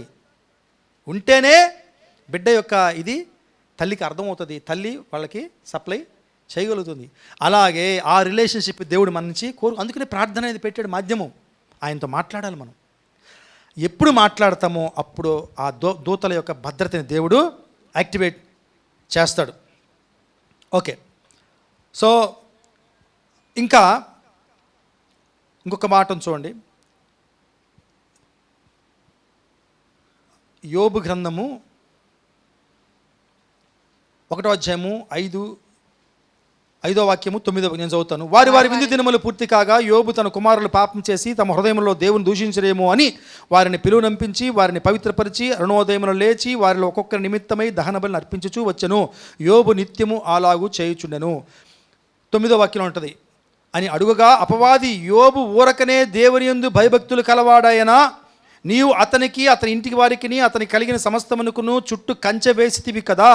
నీవు అతని చేతి పనిని దీవించుచుండుట చేత అతని ఆస్తి దేశములో బహుగా విస్తరించినది. అయినను నీవిప్పుడు నీ చేయి చాపి అతని కలిగిన సమస్తమును మొత్తిన ఎడల అతని ముఖము ఎదుటనే దూషించి నిన్ను విడిచిపోవని యెహోవాతో అనగా. అంటే దీనివల్ల మనకు అర్థమైంది ఏంటంటే, యెహోవా యొక్క కంచె మన చుట్టూ ఉంటుంది. యోబు తన బిడ్డల గురించి ప్రార్థన చేశాడు. మనం ప్రార్థనలో ఉన్నాం, ఇంకా ప్రార్థన టాపిక్లో ఉన్నాం. సో యోబు ఏం చేశాడండి, తన పిల్లల గురించి ఏమైనా తప్పులు చేశారేమో గబక్కని ఒక పార్టీ అయిన తర్వాత చేశాడు ఆయన ప్రార్థన. ఈ పార్టీలు ఏమైనా తప్పు చేశారేమో, వాళ్ళు దేవుని ఏమో దూషించారేమో, ఏమైనా ఎగతాళిగా మాట్లాడారేమో, కాబట్టి ముందుగానే ఈయన దేవుడికి బలి అర్పించి వాళ్ళ గురించి ప్రార్థన చేస్తున్నాడు. ఆయన అడుక్కుంటున్నాడు దేవుడిని, అయ్యా వాళ్ళని క్షమించు, ప్రార్థన చేస్తున్నాడండి. సో ఆ ప్రార్థన వల్ల ఆ కంచె ఆయన చుట్టూ ఏర్పడింది. సాతాను అదే సవాల్ చేస్తున్నాడు, నువ్వు కంచె తీసేసి. ఎందుకు తీస్తాడు దేవుడు కంచె అంటే? అక్కడైతే తీశాడు పరీక్షించడానికి, యోబుని పరీక్షించడానికి, సాతానికి రుజువు చేయడానికి, నా భక్తులు ఇలా కూడా ఉంటారు అని. ఓకే, సో ఎందుకు వేసాడు కంచె అది నేను చెప్పేది. ఎందుకు కంచె ఏర్పడింది అక్కడ? ప్రార్థన. కాబట్టి prayer is very important thing in our lives. మన జీవితంలో చాలా ఇంపార్టెంట్ అండి ప్రార్థన. ఈ భద్రతలో మనం కొనసాగాలంటే ప్రార్థన మనము చెయ్యాలి. అప్పుడు దూతల సైన్యము మనకి కాపుదలుగా ఉంటాయి. హల్లెలూయా. సో అలాగే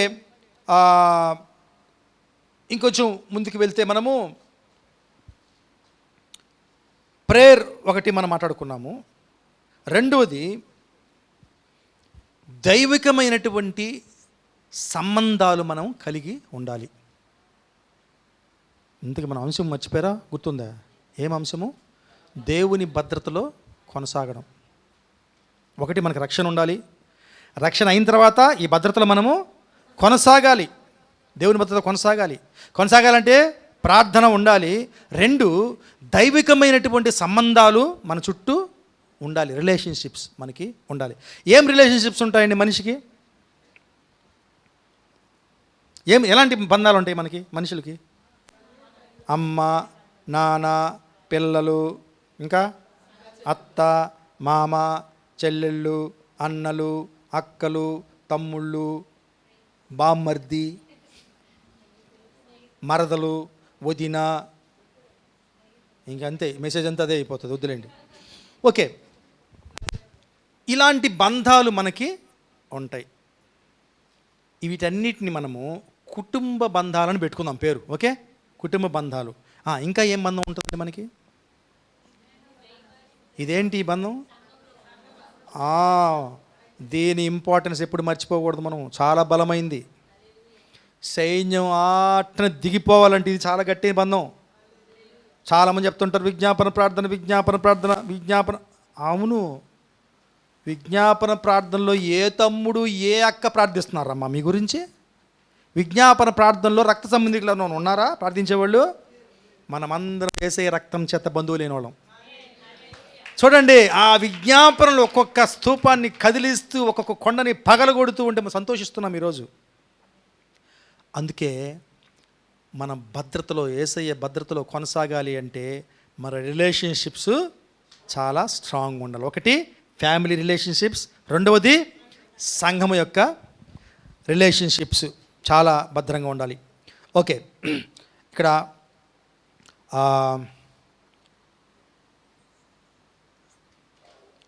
మొట్టమొదట మనము మామూలు ఇది చూసుకుంటే, ఈ రిలేషన్షిప్ చూసుకుంటే, ఈ రిలేషన్షిప్ చాలా ఇంపార్టెంట్ అండి. ఎందుకు ఇంపార్టెంట్ అంటే, ఆయన భద్రత మన మీద కొనసాగాలంటే ఆయన ఆశీర్వాదం కొనసాగినట్టే కదా, అవునా కదా? ఆయన భద్రత ఆశీర్వాదమే కదా. ఓకే, ఇక్కడ మాట చెప్పాడు చూడండి, నిర్గమకాండము 20:12 ఒక మాట చెప్పుంటాడు. నీవు దేవుడైన యెహోవా నీకు అనుగ్రహించే దేశములో నీవు దీర్ఘాయుష్మంతుడవనట్లు నీ తండ్రిని నీ తల్లిని సన్మానించుము. నువ్వు యెహోవా ఇచ్చు లేదా యేసయ్య ఇచ్చు భద్రతలో కొనసాగాలి అంటే నువ్వు ఏం చేయాలి? తల్లిని తండ్రిని సన్మానించు. అంటే ఏ రిలేషన్షిప్కి ఏ విలువ ఇవ్వాలో ఆ విలువ నువ్వు ఇవ్వాలి. దేవుడు ఏ రిలేషన్షిప్ని ఏ విధంగా ఉంచమంటున్నాడో ఆ విధంగా మనం దాన్ని ఉంచుకోవాలి. ఏమన్నా తెలుసా మీకు? ఎందుకు తెలుసా చాలామందికి భద్రత కరువు అయిపోతుంది ఈరోజు? దేవుని భద్రత ఎందుకు కరువు అయిపోతుంది తెలుసా? రిలేషన్షిప్స్ సరిలేవు. ఒక్కసారి రిలేషన్షిప్స్ వీక్ అయిన తర్వాత ఏమవుతుంది తెలుసా? ఆ ఇంట్లో ఐక్యత వీక్ అయిపోతుంది. ఎక్కడ ఐక్యత వీక్ అయిపోతుందో అక్కడ ఏమంటాడు దేవుడు? మీరు ఐక్యపడి ప్రార్థిస్తే నేను వింటాన్నాడు కదా. మరి ఆ ప్రార్థన వీక్ అయినట్టే కదా. ఐక్యత లేని ప్రార్థన వీక్ అయినట్టే కదా. ఒకరేమో సైకిల్ గురించి ప్రార్థించా, ఒకరేమో కారు గురించి ప్రార్థించా, ఒకరేమో సైకిల్ గురించి ప్రార్థించా. ఎట్టమ్మా ఇది? సైకిల్ గురించి ప్రార్థించే వాళ్ళకి కారు గురించి ప్రార్థించే వాళ్ళు చెప్పాలా, మనకి ఇప్పుడు కారు అవసరం కదా, వాళ్ళతో మాట్లాడుకోవాలి. లేదా కారు గురించి ప్రార్థించే వాళ్ళకి సైకిల్ గురించి ప్రార్థించే వాళ్ళు చెప్పాలి, మనకి ఇప్పుడు అవసరం లేదు కదా. వాళ్ళు ఏకీభవించాలి. ప్రార్థన జవాబు వస్తుంది. కలుసుకొని ప్రార్థించాలి ఏదైనా సరే, అది దాని అక్కడ మోటో. అందుకనే ఈ ప్రార్థన బలపడాలి అంటే ఈ రిలేషన్షిప్ చాలా ఇంపార్టెంట్. ఇంకా చూడండి ఏమేమి చెప్పారో రిలేషన్షిప్స్ గురించి చూద్దాం. చూడండి, బాలుడు నడవవలసిన త్రోవను వానికి నేర్పింపు, వాడు పెద్దవాడైనప్పుడు దాని నుంచి తొలగిపోడు. ఎఫెసీయులు 6:1 పిల్లలారా ప్రభునందు మీ తల్లిదండ్రులకు విధేయులై ఉండండి, ఇది ధర్మమే. ఎఫెసీయుల రాసిన పత్రిక 6:2 నీకు మేలు కలిగినట్లు నీ తండ్రిని తల్లిని సన్మానింపుము, అప్పుడు నీవు భూమి మీద దీర్ఘాయుష్మంతుడగుదువు, ఇది వాగ్దానంతో కూడిన ఆజ్ఞలలో మొదటిది. ఇంకా చూడండి, తండ్రులారా మీ పిల్లలకు కోపం రేపక ప్రభు యొక్క శిక్షలోను బోధలోను వారిని పెంచండి. సామెతలు 29:17 నీ కుమారుని శిక్షించినట్లు అతడు నిన్ను సంతోషపరచును, నీ మనస్సుకు ఆనందము కలుగు చేయము. సామెతలు 1:8 నా కుమారుడా నీ తండ్రి ఉపదేశం ఆలకింపుము, నీ తల్లి చెప్పు బోధను త్రోసివేయకము, అవి నీ తలకు సొగసైన మాలికయు నీ కంఠమునకు హారములై ఉండును. 1 కొరింథీయుల పత్రిక 11:11 అయితే ప్రభునందు స్త్రీకి వేరుగా పురుషుడు లేడు, పురుషునికి వేరుగా స్త్రీ లేదు. స్త్రీ పురుషుని నుండి ఎలాగూ కలిగెనో అలాగూ పురుషుడు స్త్రీ మూలముగా కలిగెను, కానీ సమస్తమైనవి దేవుని మూలముగా కలిగి ఉన్నవి. ఎఫెసీయులకు రాసిన పత్రిక 5:21 క్రీస్తునందు భయముతో ఒకరికొకడు లోబడి ఉండుడి. స్త్రీలారా ప్రభువునికి వలె మీ సొంత పురుషులకు లోబడి ఉండుడి. క్రీస్తు సంఘమునకు శిరస్సై ఉన్నలాగున పురుషుడు భార్యకు శిరస్సు అయి ఉన్నాడు, క్రీస్తే శరీరమునకు రక్షకుడై ఉన్నాడు. సంఘము క్రీస్తునకు లోబడినట్టుగా భార్యలు కూడా ప్రతి విషయంలోనూ తమ పురుషులకు లోబడవలను. పురుషులారా, మీరును మీ భార్యలను ప్రేమించండి, అటువలే క్రీస్తు కూడా సంఘమును ప్రేమించను. ఇవి బైబిల్లో ఉన్న క్లుప్తంగా రాయబడినటువంటి వాక్యాలు మన రిలేషన్షిప్స్ గురించి. నేను చదివేశాను వాక్యాలు. ఏమేమి వినపడ్డాయి దీంట్లో? బిడ్డలతో పేరెంట్స్ ఎలా ఉండాలి, పేరెంట్స్తో పిల్లలు ఎలా ఉండాలి, భార్యాభర్తలు ఎలా ఉండాలి. టోటల్గా ఆయన ఫ్యామిలీ అంటే ఇదే కదండి మెయిన్. సో ఎవరి బంధాలు ఎలా కొనసాగాలో కూడా ఇచ్చేసాడు ఇన్స్ట్రక్షన్. ఆయన ఏమంటే ఇన్స్ట్రక్షన్ లేని బుక్ ఏదైనా ఉందంటే ఇదే. ఇన్స్ట్రక్షన్లు అన్ని సమస్త ఇన్స్ట్రక్షన్స్ ఉన్న బుక్ ఏదైనా ఉందంటే ఇదే. ప్రతి ఒక్క దాని గురించి సూచనలు ఉంటాయి దీంట్లో. Praise God.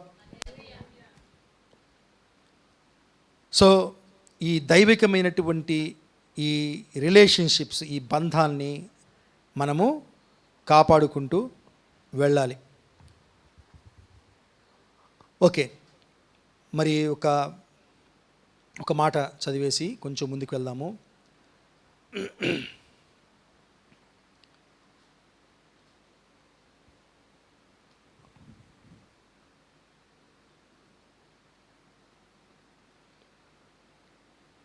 ఇప్పుడు మన కుటుంబ సంబంధాల గురించి మాట్లాడుకున్నాం. రెండోది ఏమనుకున్నాం మనం?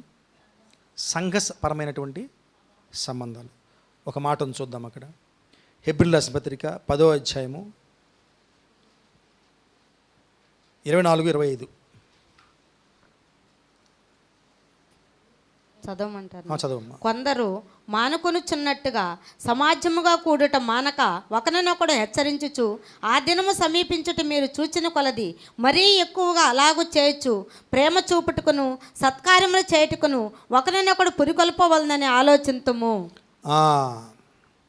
స్టార్టింగ్లో ఏముందండి?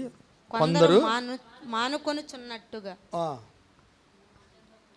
కొందరు మానుకొనుచున్నట్లుగా. ఏం మానుకుంటున్నారంట? సమాజముగా కూడుకున్నట్టు. ఏమన్నా అసలు మనకి కొంచెం ఈ సహవాసం గురించి సరిగా అర్థం కావట్లేదు మనకి. సహవాసం అంటే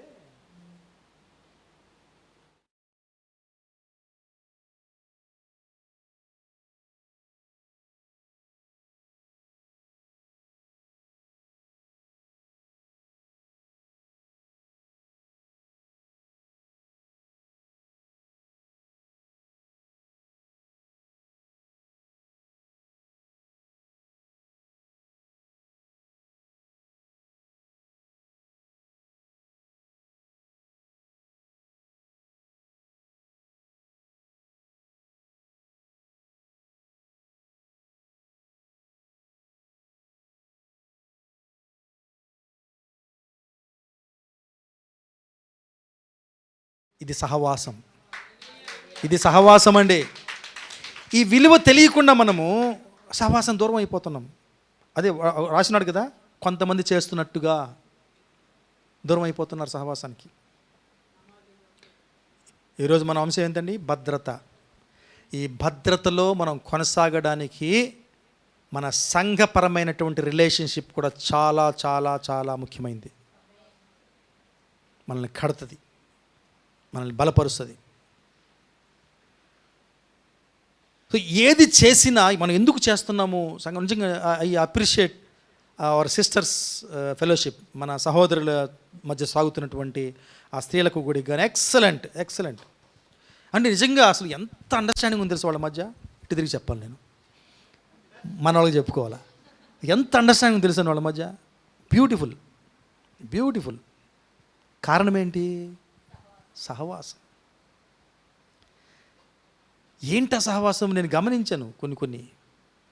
ఏదో వచ్చి అమ్మా సోమా ప్రార్థన చేయి, నువ్వు వాక్యం చదువమ్మా, ప్రార్థన చేసుకుందాం, యేసయ్య నామములో పోదాం పదండి అని రావట్లే వాళ్ళ మధ్య. చాలా గొప్ప విషయాలు జరుగుతున్నాయి వాళ్ళ మధ్య. టోటల్గా మాకు కనిపించింది, మేము అబ్జర్వ్ చేసిందంటే మగవాళ్ళము వాళ్ళ సహవాసంలో ఇంప్రూవ్ అవ్వడానికి కోరుకుంటున్నారు. ఒకరితో ఒకరు టచ్. వాళ్ళకి ఒకరికి ఏం జరుగుతుందో వాళ్ళకి బాగా తెలుసు. ఫోన్లు వచ్చేస్తుంటాయి. ఈమెకి బాగలేదు, ఆమెకి బాగలేదు, ఆమె హాస్పిటల్ అడ్మిట్ అయింది, ప్రార్థన చేయాలి, వెంటనే ప్రార్థనలు. ఏమండి, ఇది ఆ టైపు కలుసుకోవడం కాదు, ఇది సహవాసం ఇది. అందుకనే సహవాసము చాలా ఇంపార్టెంట్ విశ్వాస లైఫ్ లైన్ అండి, ఇది మర్చిపోకూడదు. Life line. Praise God. ఆ దినము సమీపించడం మీరు చూచిన కొలది మరి ఎక్కువగా అలాగు చేయొచ్చు, ప్రేమ చూపుటకును సత్కార్యములు చేయుటకును ఒకరినొకడు పురికొల్పమనని ఆలోచింతము. ఏ సమయము? యేసు ప్రభువు రాకడ సమయం వచ్చే కొద్ది, దగ్గర అయ్యే కొద్ది మనం ఈ విధంగా కూడుకోవడం ఎక్కువ అవ్వాలంట. మనకి ఆదివారము సంఘానికి ఆరాధనకి రావడమే కష్టమైపోతుంది. ఇక మరి మంగళవారం ఏమొస్తాము, శుక్రవారం ఏమొస్తాము, ఇవన్నీ దేనికోసం పెట్టాం మనం? సహవాసం, టచ్లో ఉండడానికి పెట్టాం, టచ్లో ఉండడానికి. ఓకే, వచ్చింది కదా చెప్పాలి, నేను మాట్లాడాసేలే. ఏమండి, ఆదివారము టైం చూసుకొని అమ్మయ్యా నేను చేసినండి కదా, నాకు తెలుసు బాగా, మీరు నాకు ఏం చెప్పనవసరం లే, నేను ఎన్ని చేశాను కనుక చెప్తున్నాను నేను. అమ్మ లాస్ట్ పాట పాడుతుంటారు, ఇప్పుడు వెళ్ళిపోతే అమ్మయ్య 6 గంటల మెసేజ్ అయిపోతుంది. ఏమండి, యు ఆర్ ద లూజర్స్. వర్షిప్కి అటెండ్ కాని వాళ్ళు, దేవునికి స్తుతులు కృతజ్ఞతలు చెల్లించలేని వాళ్ళు నష్టపోతారు తప్ప లాభపడరు. నన్ను ఏమైనా తిట్టుకోండి, నేను గుద్దినట్టు చెప్తున్నా ఈ మాట. స్తుతించిన వాడు నష్టపోయిన వాడు ఎవడూ లేడు చరిత్రలో. స్తుతి ఆరాధన విలువ తెలిసిన వాళ్ళు they will not miss it. ఎందుకోసం సంకీర్తనారాధన పోతున్నాము? నేను వినాలనుకున్న జవాబులు, ఓకే, మామూలు నేను వింటున్న జవాబులు వేరు, నేను వినాలనుకున్న జవాబు చెప్తాను, నా కోరిక చెప్తున్నా. ఎందుకు సంకీర్తన సంఘం పోతున్నావు? చల్లగా ఉంటుందమ్మ లోపల, ఏసీయా? ఆ జవాబు నాకు నచ్చల. ఎందుకు వెళ్తున్నారు? పాటలు భలే ఉంటాయమ్మో, భలే ఉంటుంది మ్యూజిక్, నువ్వు రైలుకి పోతావు. లేదు, నేను పోయేటప్పుడు లాస్ట్ పాట పాడుతుంటారు, అయినా కూడా భలే ఉంటుంది ఆ పాట కూడా, నాకు నచ్చల. ఎందుకోసం వెళ్తున్నారండి? మా ఫ్రెండ్స్ వస్తారు, వాళ్ళని కలుసుకుంటే మేము కలుసుకోవడం కష్టం, కనీసం ఆదివారం కలుసుకోవచ్చు. నచ్చల. ఒకటే దేవుడికి నచ్చే ఆన్సరు, మనందరికీ నచ్చే ఆన్సరు. దేవుడి కృతజ్ఞతలు చెప్పడానికి వెళ్తున్నా, దేవుడికి థ్యాంక్స్ చెప్పడానికి వెళ్తున్నా. ఏమండి, మళ్ళీ చెప్పుకుందాం ఈ మాటని. దేవుడు అన్నీ ఇస్తాడు మనకి, మన నుంచి ఆశించేది ఒకటి, కృతజ్ఞత. మనము దేవుడికి ఇచ్చేది అదొక్కటేనండి. మీరు కావాలంటే చూడండి, మీ డబ్బులు, మీ దశమ భాగాలు అవన్నీ ఆశించాడు దేవుడు. మీరు టెస్ట్ చేయండి దేవుడిని కావాలంటే. మనసులో కృతజ్ఞత, ఆ కృతజ్ఞత లోపలికి వచ్చేస్తుంది. బయటికి రావాలంటే పరిగెత్తుకుని సంఘంగా వచ్చి, కొంతమంది కొన్ని స్టేట్మెంట్లు ఉంటాయి. ఎందుకు బ్రదర్ మీరు లేట్ అయిపోతున్నారు అంటే, ఇంట్లో మేము ఆరాధించుకుంటాం బ్రదర్. వారే అని ఏమనాలా? 6 రోజులు ఉంది కదా, 6 రోజులు చేసుకో. ఆదివారం మిస్ అవుతున్నావు అనుకున్నావా? శనివారం రాత్రి 2 సార్లు చేసుకో ఆరాధన. ఇక్కడ రా. ఏమండి, నేను ఇది సవాలేసి చెప్తున్నాను. దేవుడు సంఘముగా చేసే స్తుతి ఆరాధన టాప్ మోస్ట్ ప్రయారిటీ ఆయనకి. Praise the lord. Top most అండి, అత్యధికమైన ర్యాంక్ ఇచ్చేది ఆయన. సంఘముగా అందరూ కలిసి ఆయనకి స్తుతించే స్తుతి ఆరాధన. ఒక్కరోజు ఆయన కోరుకుంటున్నాడు. After all 1 hour. అది కూడా మనము ఆయనకి ఇవ్వలేకపోతే మనం ఏమిస్తున్నట్టండి దేవుడికి? Let us question our selves. మనం యథార్థంగా ప్రశ్నించుకుందాం, మనం ఏమిస్తున్నాం దేవుడికి? అన్నీ ఇవ్వు, ఇక్కడ నింపు. నేను 2 జేబులు పెట్టుకుంటా, ఓకే, ప్యాంట్కి 2 జేబులు గురించి ఛార్జ్ ఎక్కువ చేసాడు నన్ను టైలరు. నేను అన్నా, నా 2 జేబులు కావాలయా అంటే, ఒకటి సర్దుకోండి సార్ అన్నాడు. ఎందుకు అన్నా? ఎక్స్ట్రా పడుతుంది సార్ స్టిచ్చింగ్ చదువు. ఎక్స్ట్రా అయితే నాకు 2 జేబులు పెట్టన్నా. ఇది నింపుకునే నింపడమే పనే. మరి ఆయనకి ఎప్పుడు ఇస్తావు? అలా వచ్చి కొంతమంది అంటారు, అమ్మ లాస్ట్ మినిట్లో కలుసుకొని వేసేసిన. ఏం చేసేది, ఏం చేసేది? దేవుడు భూత తలపెట్టి చూస్తాడు. నేను అబ్బా ఎంత వేసింది, అబ్బా నా బిడ్డ సమయానికి వచ్చేసి ఆఫరింగ్ చెల్లిపోయింది, నేను బ్లెస్ చేసి పడేస్తా. ఆయన బ్లెస్ చేసి పడేస్తాడు. నీ కానుక ఆయనకు అవసరం లే, నీ హృదయం ఆయనకు అవసరం. ఏమండి, ఈ కొత్త సంవత్సరం ఆల్రెడీ అనుకున్నాం మనం, ఈ కొత్త సంవత్సరం డిసైడ్ చేసుకుందాం. Let us give praise to him. మన స్తుతులు ఆరాధన ఆయనకి ఇద్దాం. నేను చెప్తున్నానండి మీకు, నేను ఛాలెంజ్ చేసి మళ్ళీ చెప్తాను, సత్యవరకు చెప్తాను ఈ మాట. మీరు అలా చేసి చూడండి, మీ జీవితాలు మారకపోతే నన్ను ప్రశ్నించండి. Praise the lord. చాలామంది సమస్యలు తిరగపోవడం ఏంటో తెలుసా? కానీ తీసుకో అనేది లేకపోవడమే కారణం. మీరు ఒక్కసారి తీసుకొని మొదలెట్టండి, తీసుకో అని చెప్పడం మొదలెట్టండి, దేవుడికి ఆయన స్తుతించడం మొదలెట్టండి, మీరు మార్పులు చూస్తారు. ఇజ్రాయేల్ ప్రజలు ఎరికో గోడ చుట్టూ తిరుగుతూ హల్లెలూయా హల్లెలూయా హల్లెలూయా హల్లెలూయా అంటుంటే ఒక్కొక్క రాయి ఢోమ్ అని కూలిపోయింది ఎరికో గోడలు. ఏమన్నా గడ్డపారలు కానీ వాళ్ళ దగ్గర ఏమన్నా ఉన్నాయా? గొడ్డోళ్ళు కానీ రంపాలు కానీ. స్తుతి same principle applies to us today. మనకి ఈరోజు కూడా అది వర్తిస్తుందండి. మనము కానీ స్తుతించడం నేర్చుకుంటే, కాంగ్రిగేషన్గా నువ్వు ఒక సంఘముగా స్తుతించినప్పుడు, నేను ఇందాక ఒక వాక్యం చూశాను, అది చదవాలి, ఖచ్చితంగా చదవాలి. ఏంటంటే అంటే సంఘాన్ని దేవుడు ఎంతగా ఆశీర్వదిస్తాడు అనేది సంఘముగా.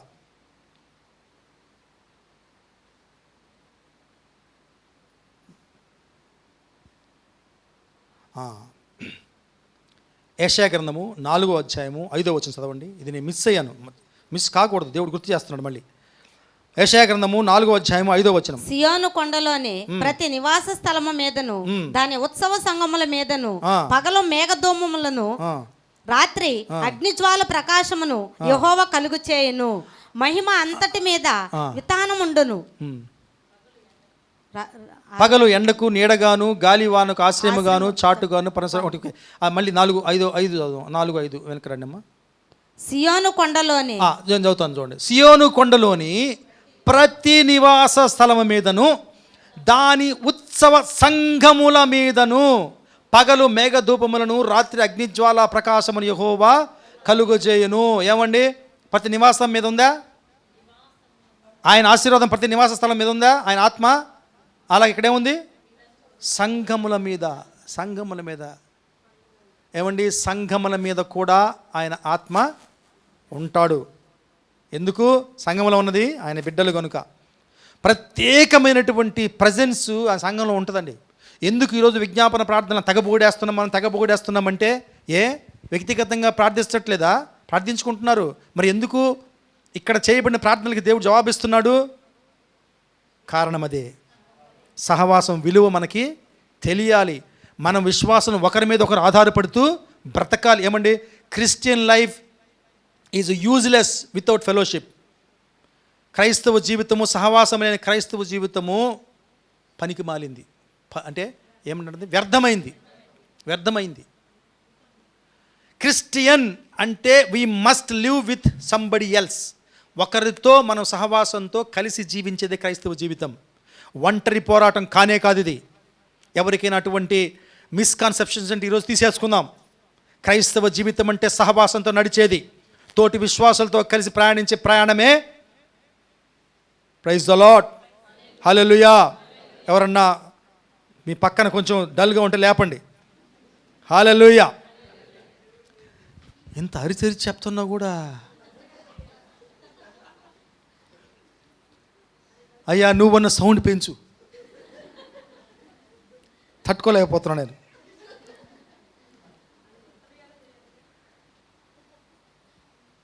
భలే డిస్టర్బెన్స్ వచ్చేస్తుంది ఎవరు నిద్రపోయిన చూస్తే.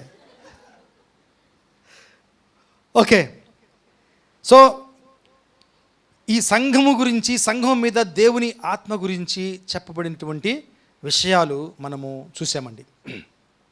ఓకే, సో మరొక విషయము మనము మాట్లాడుకొని వెళ్ళిపోదాం. ఇది మళ్ళీ ఫస్ట్ నుంచి వస్తున్నాను నేను. మనము దేవుని భద్రతలో ఉండాలి. దేవుని భద్రత ఉండాలంటే నెంబర్ 1 కండిషన్, ఫస్ట్ మనం రక్షించబడాలి. 2 దాన్ని మనం కొనసాగించుకోవాలి. ఆ భద్రతని కొనసాగించుకోవాలంటే 1 ప్రార్థన, 2 మన సహవాసము. ఆ సహవాసం ఏంటి?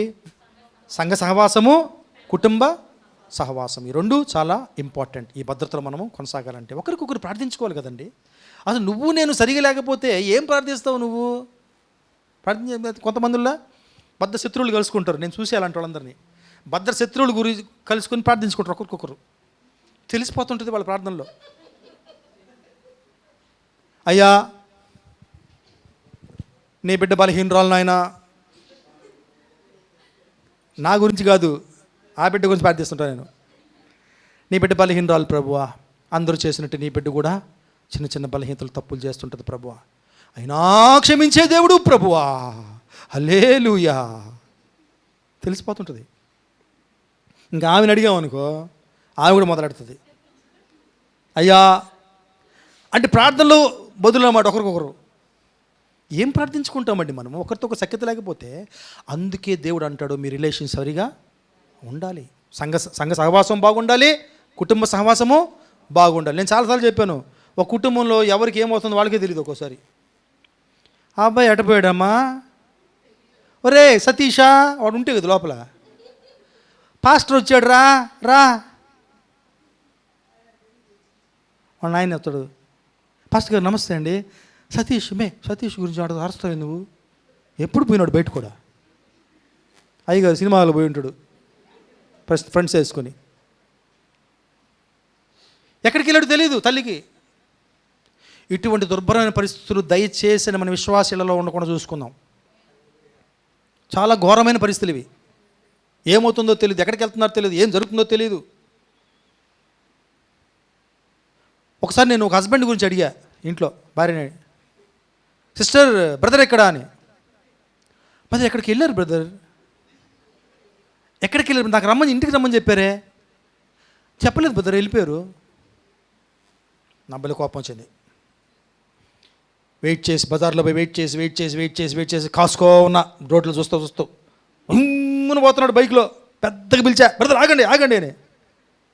ఏంది మీరు నా రమ్మని చెప్పారు కదా, అప్పుడు ఫోన్ లేవులే మా దగ్గర, రమ్మని చెప్పారు కదా, కొంచెం నాకు అన్న సిస్టర్కి చెప్పలే ఆయన, ఏమైందని ఏం నాకు కూడా చెప్పలా అన్నమాట. అదే బ్రదర్ నేనండి సిస్టర్కి చెప్పుండొచ్చు కదా మీరు అన్న. వచ్చేసాను బ్రదర్, అట్లా వచ్చేసాను. ఇది రిలేషన్షిప్ వాళ్ళకి. ఆ సిస్టర్ ఫీల్ అయిపోతుంది, నేను వచ్చి ఆయన బెరుకు వెళ్ళిపోతున్నాను. ఈయనట ఇంటికి వెళ్ళగానే మేము ఇద్దరం కలిసి ఇంటికి వెళ్ళాము, మళ్ళీ నా పనికి రావాలి కదా ఆయన, మళ్ళీ లేగానే ఆ వెంటనే వాళ్ళ ఆయన ఇప్పుడే వచ్చాడు మళ్ళీ అప్పుడే వెళ్ళిపోవాలనా అంటుంది. అమ్మో నేను దొంగలించలేదమ్మో మీ ఆయన్ని, ఆయన మీకు చెప్పకుండా వెళ్ళిపోయాడు, నా తప్ప. నాకు ప్రామిస్ చేశాడు, రమ్మన్నాడు, వచ్చాను, ఇద్దరం కలిసి వెళ్తున్నాం, నా ప్రోగ్రామ్ మీరు డిస్టర్బ్ చేయకుండా అమ్మో అని చెప్పి వెళ్ళిపోయాను. మా మాట లేకుండా తీసుకెళ్ళిపోయాను. ఇంట్లో ఏం జరుగుతుంది, ఎక్కడికి వెళ్తున్నారు ఎవరికి తెలియదు. దట్ ఈస్ నాట్ రిలేషన్షిప్ అండి. విశ్వాసం మధ్య ఉండాలి రిలేషన్షిప్, ఇలాంటిది కాదు. యథార్థమైన రిలేషన్షిప్ మనకు ఉండాలి. Praise God. టైం అయిపోతుంది. Okay, I will finish it up right. Okay, ఇవి చాలా చాలా చాలా చాలా ఉన్నాయి.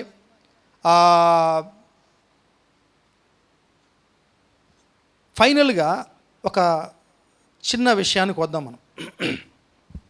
ఒక చిన్న దుర్ఘటన జరిగింది నా ఫ్రెండ్ సర్కిల్లో. నా ఫ్రెండ్కి ఒకసారి ఏంటంటే, మీకు చాలామంది తెలుసు, ఆ అబ్బాయి ఒక మంచి సేవకుడు ఉండేవాడు, మంచి సేవ చేశాడు ఆ అబ్బాయి, యంగ్ మ్యాన్. మనం కూడా ఆ అబ్బాయి సేవకు పిలిస్తే వెళ్ళాం. ఒకరోజు నాకు తెలిసింది ఆయన ఆత్మహత్య చేసుకుని చనిపోయాడని. నేను నిజంగా అల్లాడిపోయా. నేను అయ్యో ఏంటిది నమ్మశక్యం కాకుండా ఉంది అని. అప్పుడు నేను మా కామన్ ఫ్రెండ్స్కి, నాకు తెలిసిన ఆయనకి, మా ఇద్దరికి తెలిసిన వాళ్ళకి ఫోన్ చేసి ఏమైంది అసలు, ఏమైంది. నేను ఆయనకి కొంచెం డబ్బులు కూడా ఇచ్చిన, అప్పుగా కాదు, చేబదులకి ఇచ్చేసిన డబ్బులు తీసుకోండి ఖర్చు పెట్టుకోండి అని. అంత రిలేషన్షిప్ ఉంది మా మధ్య. అంటే నాకు తెలియకుండా ఆత్మహత్య ఎందుకు చేసుకున్నాడు అన్న బాధ నాకు. మీకు తెలుసా? ఎవరికి తెలీదు. ఒక పాస్టర్ గారు నాతో చెప్పాడు, వాళ్ళ పాస్టర్ గారు, బ్రదర్, ఆ బ్రదర్ డల్గా ఉండడం చూసి చాలాసార్లు అడిగాను నేను, బ్రదర్ ఏమైనా ఉందా, షేర్ చేసుకోండి అని. ఎప్పుడు షేర్ చేసుకోలేదు బ్రదర్. అది కాకుండా నా ఫోన్లు ఎత్తుకునేవాడు కాదని చెప్పాడు ఆయన. ఆ తర్వాత ఎవరు ఫోన్లు చేసినా ఎత్తుకోలేదంట. ఫైనల్గా భార్య నుంచి కాల్ వచ్చింది వాళ్ళకి, ఆయన సూసైడ్ చేసుకున్నాడని. అప్పుడు నాకు అనిపించింది, మేమందరం కలిసి అనుకుంది ఒకటే, సహవాసం ఎంత ఇంపార్టెంటో చూడండి. ఆయన అంటాడు, ఆ పాస్టర్ గారు, వాడు కనీసం నేను చేసిన ఆ కాలు ఎత్తుకో ఉండుంటే వాడు సూసైడ్ చేసుకునేవాడు కాదు బ్రదర్. నేను వెళ్ళిపోయి అడ్డుకునేవాడిని, వాడిని చంపదెబ్బ కొట్టైనా సరే నేను బయటికి తీసుకొచ్చినవాడిని అంటాడు. ఏడుస్తాడు ఆయన పాపం పాస్టర్, అంత కుమిలిపోతున్నాడు ఆయన. అప్పుడు నాకు అనిపించింది, చూడండి సహవాసము దూరంగా ఉంటే ఏం జరుగుతాయి చూడండి.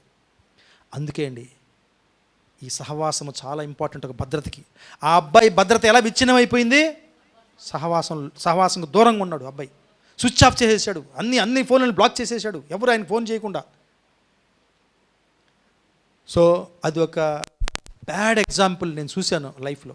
సహవాసం లేకుండా ఉంటే ఏమవుతుంది అనేది. ఓకే, ఒకటి మనము ప్రార్థన చూసాము, రెండవది సంబంధాలు చూసుకున్నాము. భద్రతలో కొనసాగాలి అంటే మూడో విషయం అండి, ఇది చాలా చాలా ఇంపార్టెంట్ విషయము. మనమందరము దేవుని హెచ్చరికల సిస్టంలో మనం ఉండాలి. మీకు తెలుసో లేదో, ప్రతిదానికి సేఫ్టీ సిస్టమ్ అని ఉంటుంది.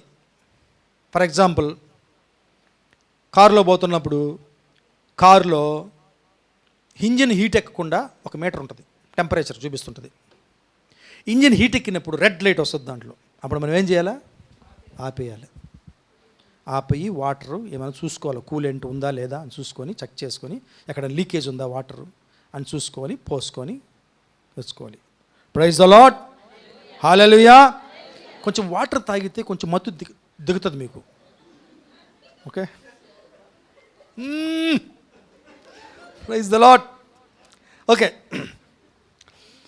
అబ్బా వచ్చేయాలి మళ్ళీ. సో ప్రతి సిస్టమ్కి అట్లా కొన్ని సూచనలు ఉంటాయండి, రెడ్ సూచనలు ఉంటాయి, బల్బులు ఉంటాయి ప్రతి మెషిన్లో. ఏదైనా ఒక ఉపద్రవం రాబోతుందంటే హెచ్చరిక చూపిస్తుంది. ఒకసారి నేను కారులో వెళ్తుంటే, నేను కొత్తగా కారు కొన్నానప్పుడు పూర్తిగా తెలియదు దాని గురించి. నడుపుతా ఉన్నా చెన్నైలో ఏదో ఒక లైట్ వచ్చింది, అది ఏందో అనుకున్నా నేను. మధ్యలో బస్ అనింది. అది మా కారులో వస్తుందా పక్క కారులో వస్తుందో అర్థం కాదు నాకు. చూస్తే వెనకోళ్ళు అన్నారు పొగ వస్తుంది అన్నారు, పక్కన బైకులో వెళ్ళేవాళ్ళు. ఓ అమ్మో ఏదో అయిపోయింది చెప్పేసి పక్కకి లాగి చూసా. నేను పక్కకి లాగేటప్పుడు ఆగిపోయింది ఇంజిన్. ఇది పక్క మన సమస్య అనుకుని పక్కన ఇట్లా తోసుకొని ఆటో వాళ్ళు సహాయం చేశారు, పక్కన దూసి నిలబెట్టి చూస్తే ఆ వచ్చిన ఇండికేషన్, బాబు నీ ఇంజిను వీడెక్కిపోతుందిరా నీళ్లు చూసుకో అని చెప్పింది. అది నాకు మనకు తెలిస్తే కదా, తొక్కడం. ఆ తర్వాత మొత్తానికి ఎట్టొకటి ఇంటికి పెట్టి ఇంటి దగ్గర తీసుకెళ్ళేదాన్ని. ఆ నీళ్ళు పోసి ఆ నీళ్ళు కారిపోతా ఉన్నాయి, లీక్ అయిపోతా ఉన్నాయి. ఎట్టొకటి వెళ్ళిపోయి నెక్స్ట్ వాళ్ళకి ఫోన్ చేసి మెకానికల్కి 2 రోజులు అప్పించాం, వాళ్ళకి అప్పగిచ్చాం, కారుని రిపేర్ చేసి ఇచ్చారు, అది వేరే విషయం. సో నేను అదే గమనించుంటే, ఆ హెచ్చరిక నేను తీసుకో ఉంటే ఆ ఉపద్రము జరిగి ఉండేది కాదు. నాకు డబ్బులు కూడా పడ్డాయి దానివల్ల. ఆ నీళ్ళన్నీ పోయినందువల్ల ఇంజిన్ ఇంకా హీట్ ఎక్కి వేరే వాషర్లు అవన్నీ పోయినాయి, మాడిపోయినాయి. అవన్నీ నేను వేసుకోవాల్సి వచ్చింది డబ్బులు పెట్టి. అవన్నీ తప్పించుకునేవాడు నేను. నాకు తెలియదు. ఆ హెచ్చరిక వచ్చినా కూడా తెలుసుకుని ఉండాలా. తెలుసుకున్నప్పుడు దాన్ని నేను పాటించాలి, జాగ్రత్త పడి ఉండాలి. ఇంకొక విషయం, మీకు టైటానిక్ గురించి తెలుసా? Titanic ship.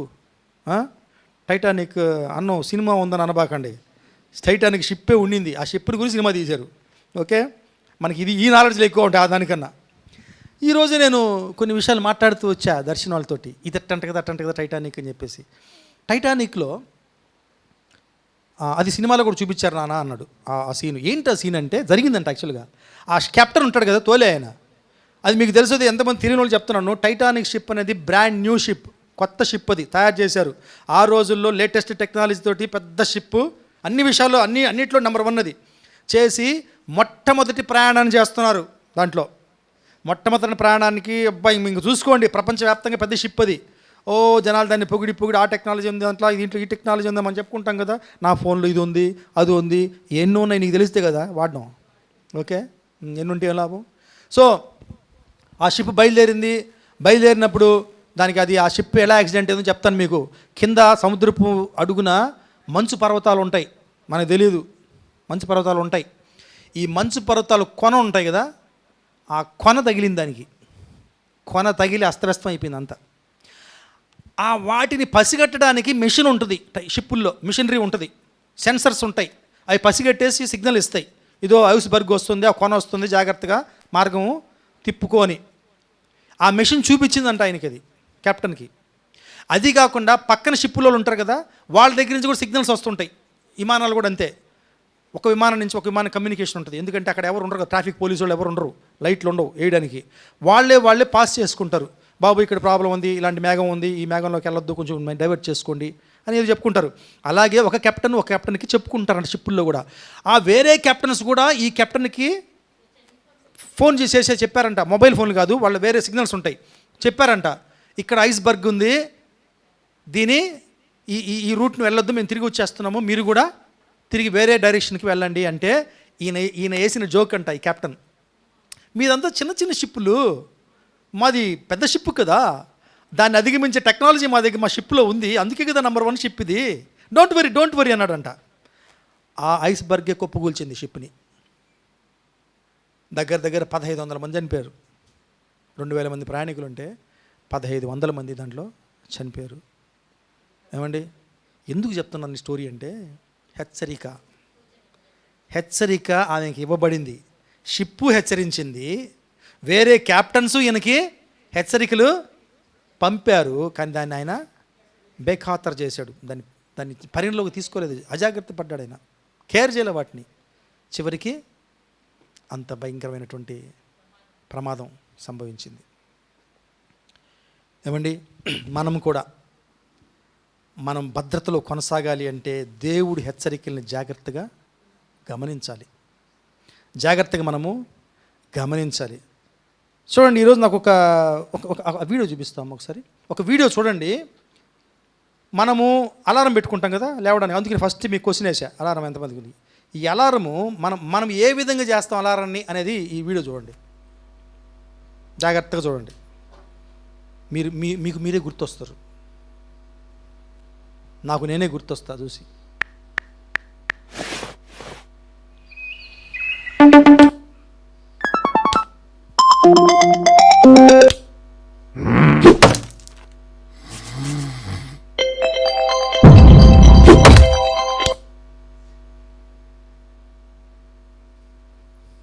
అంతే వీడియో. మళ్ళీ ఒకసారి పెట్టమ్మా.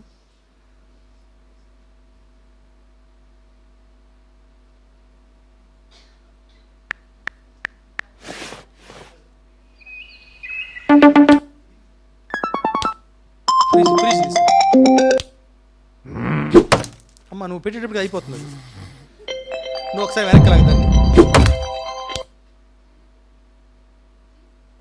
వెనక్కి లాగి ఫ్రీజ్ తీసేసి. ఎన్ని అలారాలు పెట్టుకోండి చూడు.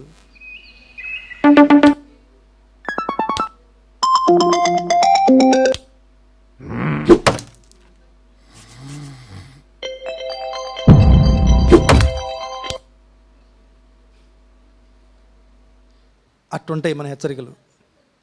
అలారం కొడతానే ఉంటుంది, మనం దాన్ని ఆపేస్తూనే ఉంటాం, ఆపేసి పడుకుంటూ ఉంటాం. స్నూజ్ అని ఒకటి ఉంది, స్నూజ్ తెలుసా మీకు? స్నూజ్. వాడేమో అలారంలు 5 నిమిషాలకు అలారం పెట్టుకున్నాడు, అట్ట పడలేం మనం, దాన్ని ఆపితే మళ్ళీ కొడుతుంటుంది, ఆపితే మళ్ళీ పెట్టుకుంటుంది అనమాట.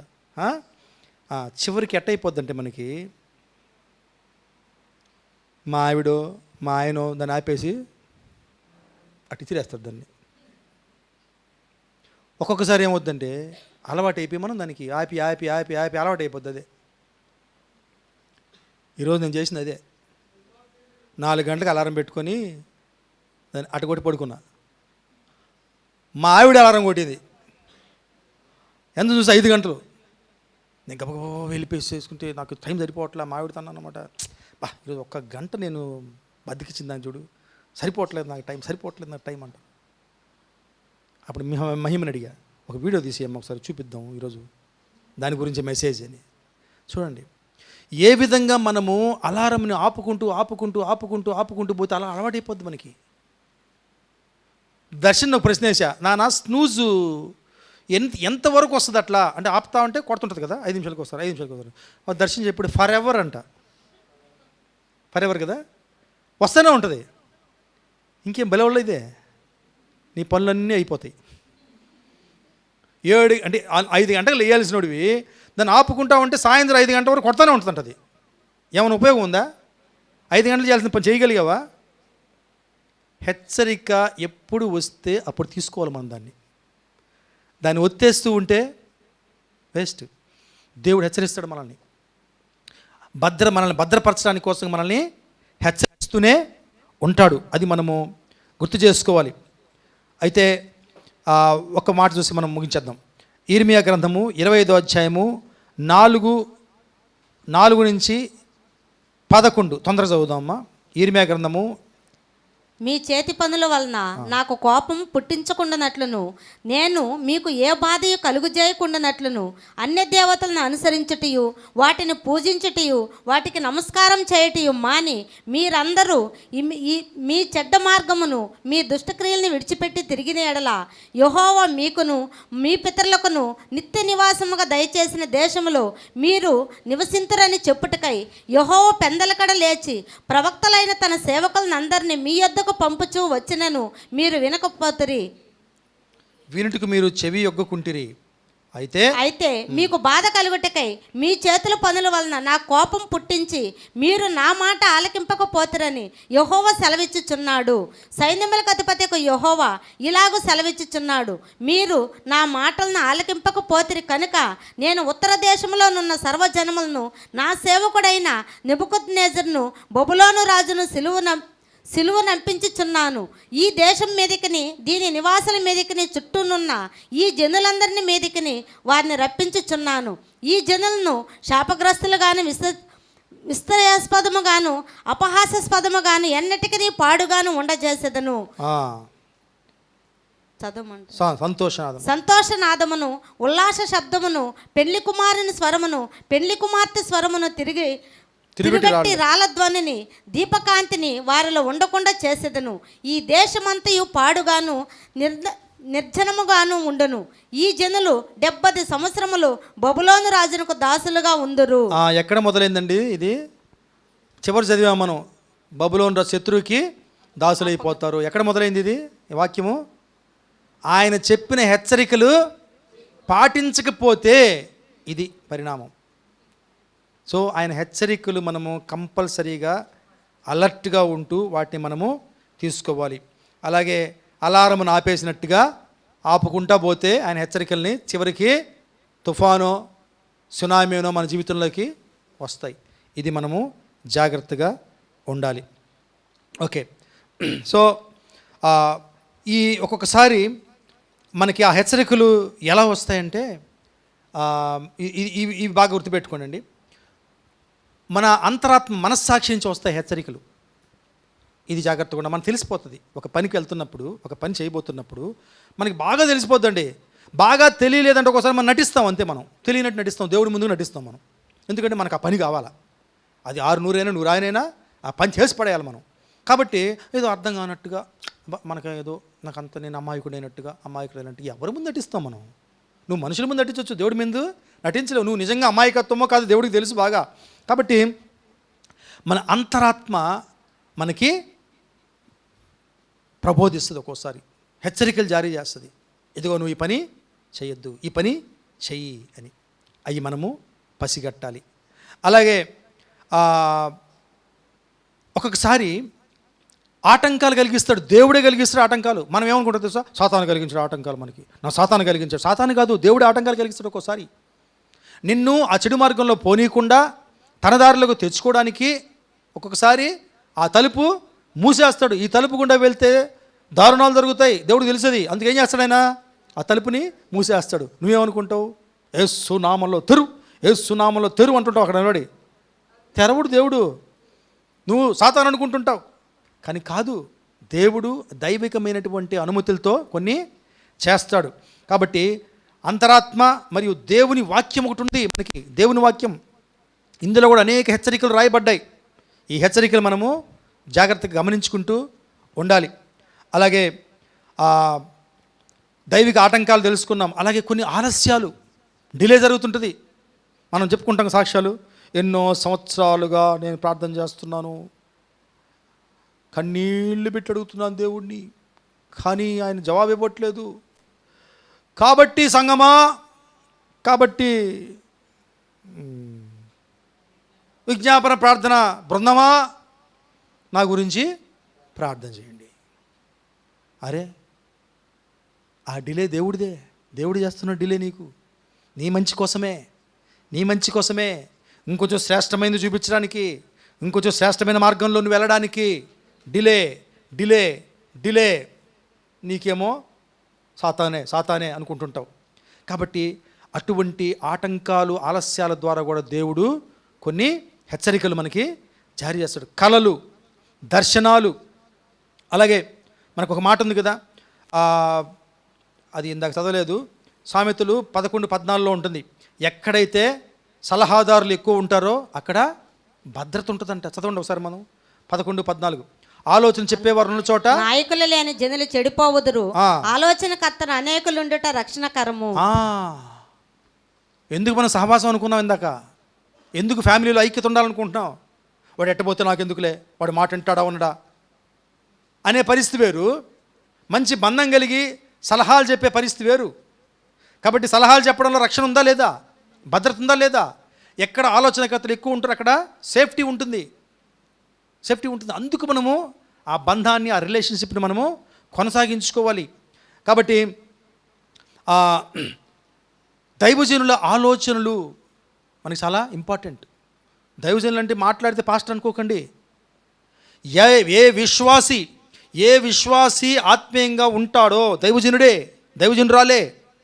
ఎవరైతే ఆత్మీయంగా స్పిరిచువల్గా ఉంటారో వాళ్ళు దైవజనులే. కన్ఫ్యూజ్ కావద్దు. దైవజనులు అంటే మనకి సేవకులు అని చూస్తుంటాం. అటువంటి వారు మనకు తెలుస్తుంది, మనకి పరిచయం చేస్తాడు కూడా దేవుడు. టచ్లో ఉంటాడు దేవుడు, టచ్లో చేస్తాడు. వాళ్ళతో డిస్కస్ చేయడం, వాళ్ళ ద్వారా కూడా ఒకసారి హెచ్చరికలు జారీ చేస్తాడు దేవుడు. అలాగే ఒక్కొక్కసారి బాహ్యంగా బయట నుంచి పరిస్థితులు వస్తాయి, శ్రమలు వస్తాయి, ఇబ్బందులు వస్తాయి, శత్రుత్వం వస్తుంది. అవన్నీ కూడా మనకి హెచ్చరికలకు ఒకసారి నువ్వు వెళ్ళొద్దు అని చెప్పడమే దేవుడు. నువ్వు ఒక అడుగు కూడా బయటికి వేయడానికి లేదు అని. చూడండి, చివరికి వచ్చేద్దాం మనం. నోవాహుకు వార్నింగ్ ఇచ్చాడు దేవుడు. ఏం వార్నింగు? దీని అంతా నేను నాశనం చేయబోతున్నాను, నువ్వు బోట్లో ఎక్కువ. వార్నింగ్, నేను నాశనం చేయబోతున్నాను, బీ కేర్ఫుల్, ఎక్కువ బోటు. అలాగే సొదొమ గొమొర్రా లోతుకు చెప్పాడు కదా, దేవదూతలు చెప్పారు కదా లోతుకి, బాబు నేను నాశనం చేయబోతున్నా వీటిని, అయిపోయింది, లిమిట్ దాటిపోయారు, నువ్వు రా, బయటికి రా.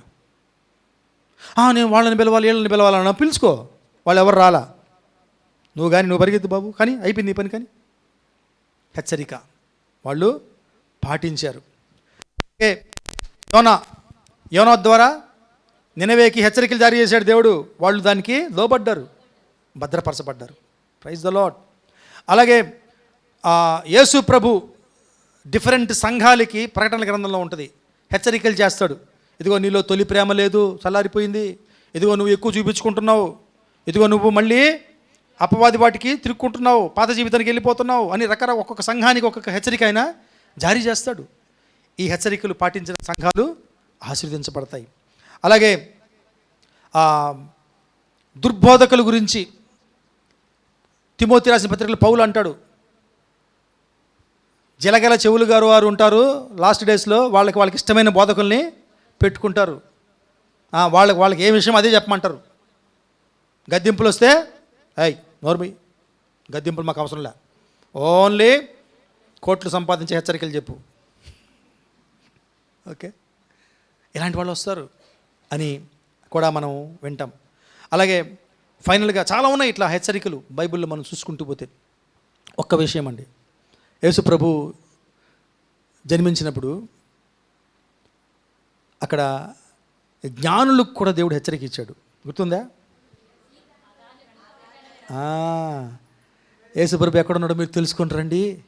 హేరోదు ఏమంటారు, అతి వినయం ప్రదర్శించి మీరు తెలుసుకొని రండి, నేను కూడా వచ్చి ఆయన్ని ఆరాధిస్తానని పరిశుద్ధాత్మ చెప్పాడు. బాబు వాడొత్త అబద్ధికుడు హెచ్చరిక చేశాడు, మీరు వెళ్ళొద్దు అక్కడికి. అలాగే యోసేపుకి కూడా హెచ్చరిక చేశాడు పరిశుద్ధాత్మ దేవుడు, గుర్తుందా? ఐగుప్తుకి వెళ్ళిపోయినప్పుడు. సో ఇట్లా ఎప్పటికప్పుడు దేవుడు హెచ్చరికలు ఇస్తుంటాడు మనకి. ఆ హెచ్చరికలకి మనము లోబడాలి, ఆ హెచ్చరికలు మనము తీసుకోవాలి. ఎప్పుడైతే ఈ విధంగా మనము హెచ్చరికలకి లోబడుతూ, ఆ హెచ్చరికల్ని పాటిస్తూ, ఆ హెచ్చరికలకి అనుగుణంగా మన జీవితాల్ని సమన్వయపరుచుకుంటూ ఎప్పుడైతే ముందుకు వెళ్తామో ఖచ్చితంగా మనము ఆయన భద్రతలో ఉంటాం. ఓకే, సో ఇప్పుడు మనము ఫైనల్గా చూద్దామండి. భద్రత ఎక్కడుంది? భద్రత యేసు ప్రభువులోనే మన భద్రత, నిజమైన భద్రత ఉంది. ఈ భద్రతలో మనం కొనసాగాలంటే ఫస్ట్ మనము ఆయన గొడుగు కింద ఉండాలి. ఓకే, ఆయన గొడుగులోకి రావడానికి మనం చేయాల్సింది ఫస్ట్ పని రక్షణ. నెక్స్ట్ ఆ రక్షణలో కొనసాగడం. ఆ కొనసాగడం ఎలా కొనసాగుతాం? 1 ప్రార్థన, 2 సహవాసము, 3 హెచ్చరికలు, జాగ్రత్త పడ్డం. ఇవన్నీ చేసినట్టయితే మనం ఖచ్చితంగా ఆయన సుభద్రతలో వెళ్ళగలము. మరి ఎప్పుడు కూడా ఎటువంటి ప్రభావాలు, సాతాను ప్రభావాలు, అపవాది ప్రభావాలు మన మీద ఉన్నప్పటికీ దేవుని భద్రత ఖచ్చితంగా మన మీద ఉండి తీరుతుంది. ఫైనల్గా ఒక విషయం నాకు చెప్పాలనిపిస్తుందండి. చాలామంది ఎందుకు మనం సఫర్ అవుతున్నాం, మనలో చాలామంది ఇబ్బంది పడుతున్నాం, ఎందుకంటే మనము ఆ గొడుగు కింద రాలేకపోతున్నాం, ఆ గొడుగు కింద మనం కంటిన్యూ కాలేకపోతున్నాం. అందుకనే నీకు చిన్న చిన్న చినుకులు తగులుతున్నాయి, సగం తడిసిపోతున్నావు. నువ్వు సంపూర్ణంగా ఆయన గొడుగు కిందకు వచ్చినప్పుడు, ఆయన భద్రతలోకి వచ్చినప్పుడు నువ్వు అనుభవిస్తావు ఆ యొక్క భద్రతని. దేవుడు ఈ వాక్యం ద్వారా మన అందరిని దీవించును గాక. ఆమేన్. తలొంచుకుందాము, చిన్న ప్రార్థన చేసుకుందాం. పరిశుద్ధుడా గొప్ప దేవా, నీకు వందనాలు, నీకు స్తుతులు స్తోత్రాలు తండ్రి. నీ బంగారు హస్తాలకు మమ్మల్ని అందరినీ అప్పచెప్పుకుంటున్నాం దేవా. మమ్మల్ని బలపరిచేందుకు నీకు వందనాలు తండ్రి. అవును ప్రభువా, ఈ లోకంలో నిజంగా భద్రత లేదు. మాకు భద్రత వాగ్దానం చేసిన ఏ మనిషి భద్రం కాడు. వారు ఈ లోకంలో పర్మనెంట్గా ఉండరు. మాకు భద్రతని వాగ్దానం చేసిన వాడివి, దానిని కాపాడి ఆ వాగ్దానాన్ని నెరవేరుస్తూ మమ్మల్ని నిజమైన భద్రతలో ఉంచేవాడివి నువ్వు ఒక్కడివే. మేము ఇదే రోజు గుర్తు చేసుకుంటున్నాం తండ్రి. ఆ భద్రతలో మేము ఉండాలి అంటే మొట్టమొదటి తండ్రి నీ గొడుగు కిందకి మేము రావాలి. ఆ గొడుగు కిందకి మేము రావాలి అంటే మొట్టమొదటి తండ్రి మా ఆత్మ రక్షించబడాలి. నిన్ను రక్షకుడిగా మేము ఎరిగి మా తప్పులు పాపలు నీ ముందు ఒప్పుకుని నిన్ను రక్షకుడిగా మేము స్వీకరించిన నాడు రక్షణ అనే నీ గొడుగు కిందకి మేము వస్తాం. కానీ చాలామంది మేము అట్లా వచ్చున్నాం, దాన్ని బట్టి నీకు వందనాలు. కానీ ఆ భద్రతలో కొనసాగడం కూడా అంతే ముఖ్యం ప్రభువా. ఈరోజు మేము ఆ విషయాన్ని కూడా గుర్తు చేసుకుంటున్నాం. మాకు సహాయం చేయండి, ఆ భద్రతలో కొనసాగే కృపను మాకు దయచేయండి. అవును తండ్రి, నువ్వు ఉంచిన కొన్ని వ్యవస్థలు, ఏర్పాట్లు, వాటిలో మేము ఉన్నప్పుడు ఆ భద్రతలో మేము కొనసాగగలం. ప్రార్థన అనే వ్యవస్థ ఏర్పాటు చేశావు, ఆ ప్రార్థనలో మేము కొనసాగే కృప దయచేయండి. మేము నేర్చుకున్నాం ప్రభువా, ప్రార్థన దేవదూతలని రెడీ చేస్తుందని పరలోకంలో. అవును తండ్రి, అటువంటి ప్రార్థన మాకు నేర్పించండి. ఆ విధంగా నీతో మేము బంధంలో, కమ్యూనికేషన్లో ఉండగలిగే జ్ఞానం మాకు దయచేయండి. అలాగే నువ్విచ్చినటువంటి బంధాలు, సంబంధాలు ఈ భూమి మీద, ముఖ్యంగా కుటుంబ సంబంధాలు, సంఘపరమైన సంబంధాలు మేము భద్రపరుచుకుంటూ వాటిని కొనసాగించుకునే కృప మాకు దయచేయండి. అవును దేవా, అవును తండ్రి, మేము అయ్యా మా కుటుంబాలతో, మా సంఘముతో సరైన బంధం మేము కలిగి ఉన్నప్పుడు నిజమైన భద్రతలో మేము ఉంటాం ప్రభువా. ఎందుకంటే వారు మా గురించి ఆలోచించేవారు. వారు మా కుటుంబ సభ్యులు తండ్రి, వారు మా బాగోగులు క్షేమములు కోరేవారు. మేము మార్గము తప్పుతున్నప్పుడు మమ్మల్ని బలపరిచి తిరిగి మార్గంలో ఉండేలా మాకు సలహాలు ఇచ్చేవాళ్ళు. అయ్యా, నలుగురు మంచి సలహాలు చెప్తేనే కదా ప్రభు మేము బలపడతాం. అందుకే మా కుటుంబ సభ్యుల యొక్క ఐక్యత, సంఘ సభ్యుల యొక్క ఐక్యత మాకు చాలా ముఖ్యం తండ్రి. ఇందులో మా సహవాసాన్ని సాగించే పట్టుదలని, కృపని మాకు దయచేయండి. అలాగే దేవా, మేము నీ భద్రతలో కొనసాగాలంటే అయ్యా, మమ్మల్ని మేము కూలిపోక సోలిపోక నిలుచుండేలా మీరు కొన్ని హెచ్చరికలు మాకు చెప్తూ ఉంటారు. మా దారంతా మీరు కాస్తూ ఎక్కడ ఏ సమస్యలున్నాయి అనేది ప్రభా మమ్మల్ని హెచ్చరిస్తారు. హెచ్చరికలు మేము తీసుకునేలా మాకు జ్ఞానం దయచేయండి. మేము రోజు చేస్తున్నట్టు అలారంని ఒత్తేయకుండా, నీ హెచ్చరికల్ని మేము, నీ గొంతుని మేము మూసేయకుండా ఆ హెచ్చరికల్ని పాటించి క్షేమముగా నీ భద్రతలో కొనసాగే కృప మాకు దయచేయమని, అటువంటి ప్రార్థన, అటువంటి సంబంధ బాంధవ్యాలు, అటువంటి హెచ్చరికల సమూహం మా చుట్టూ ఉన్నందుకు నీకు వందనాలు.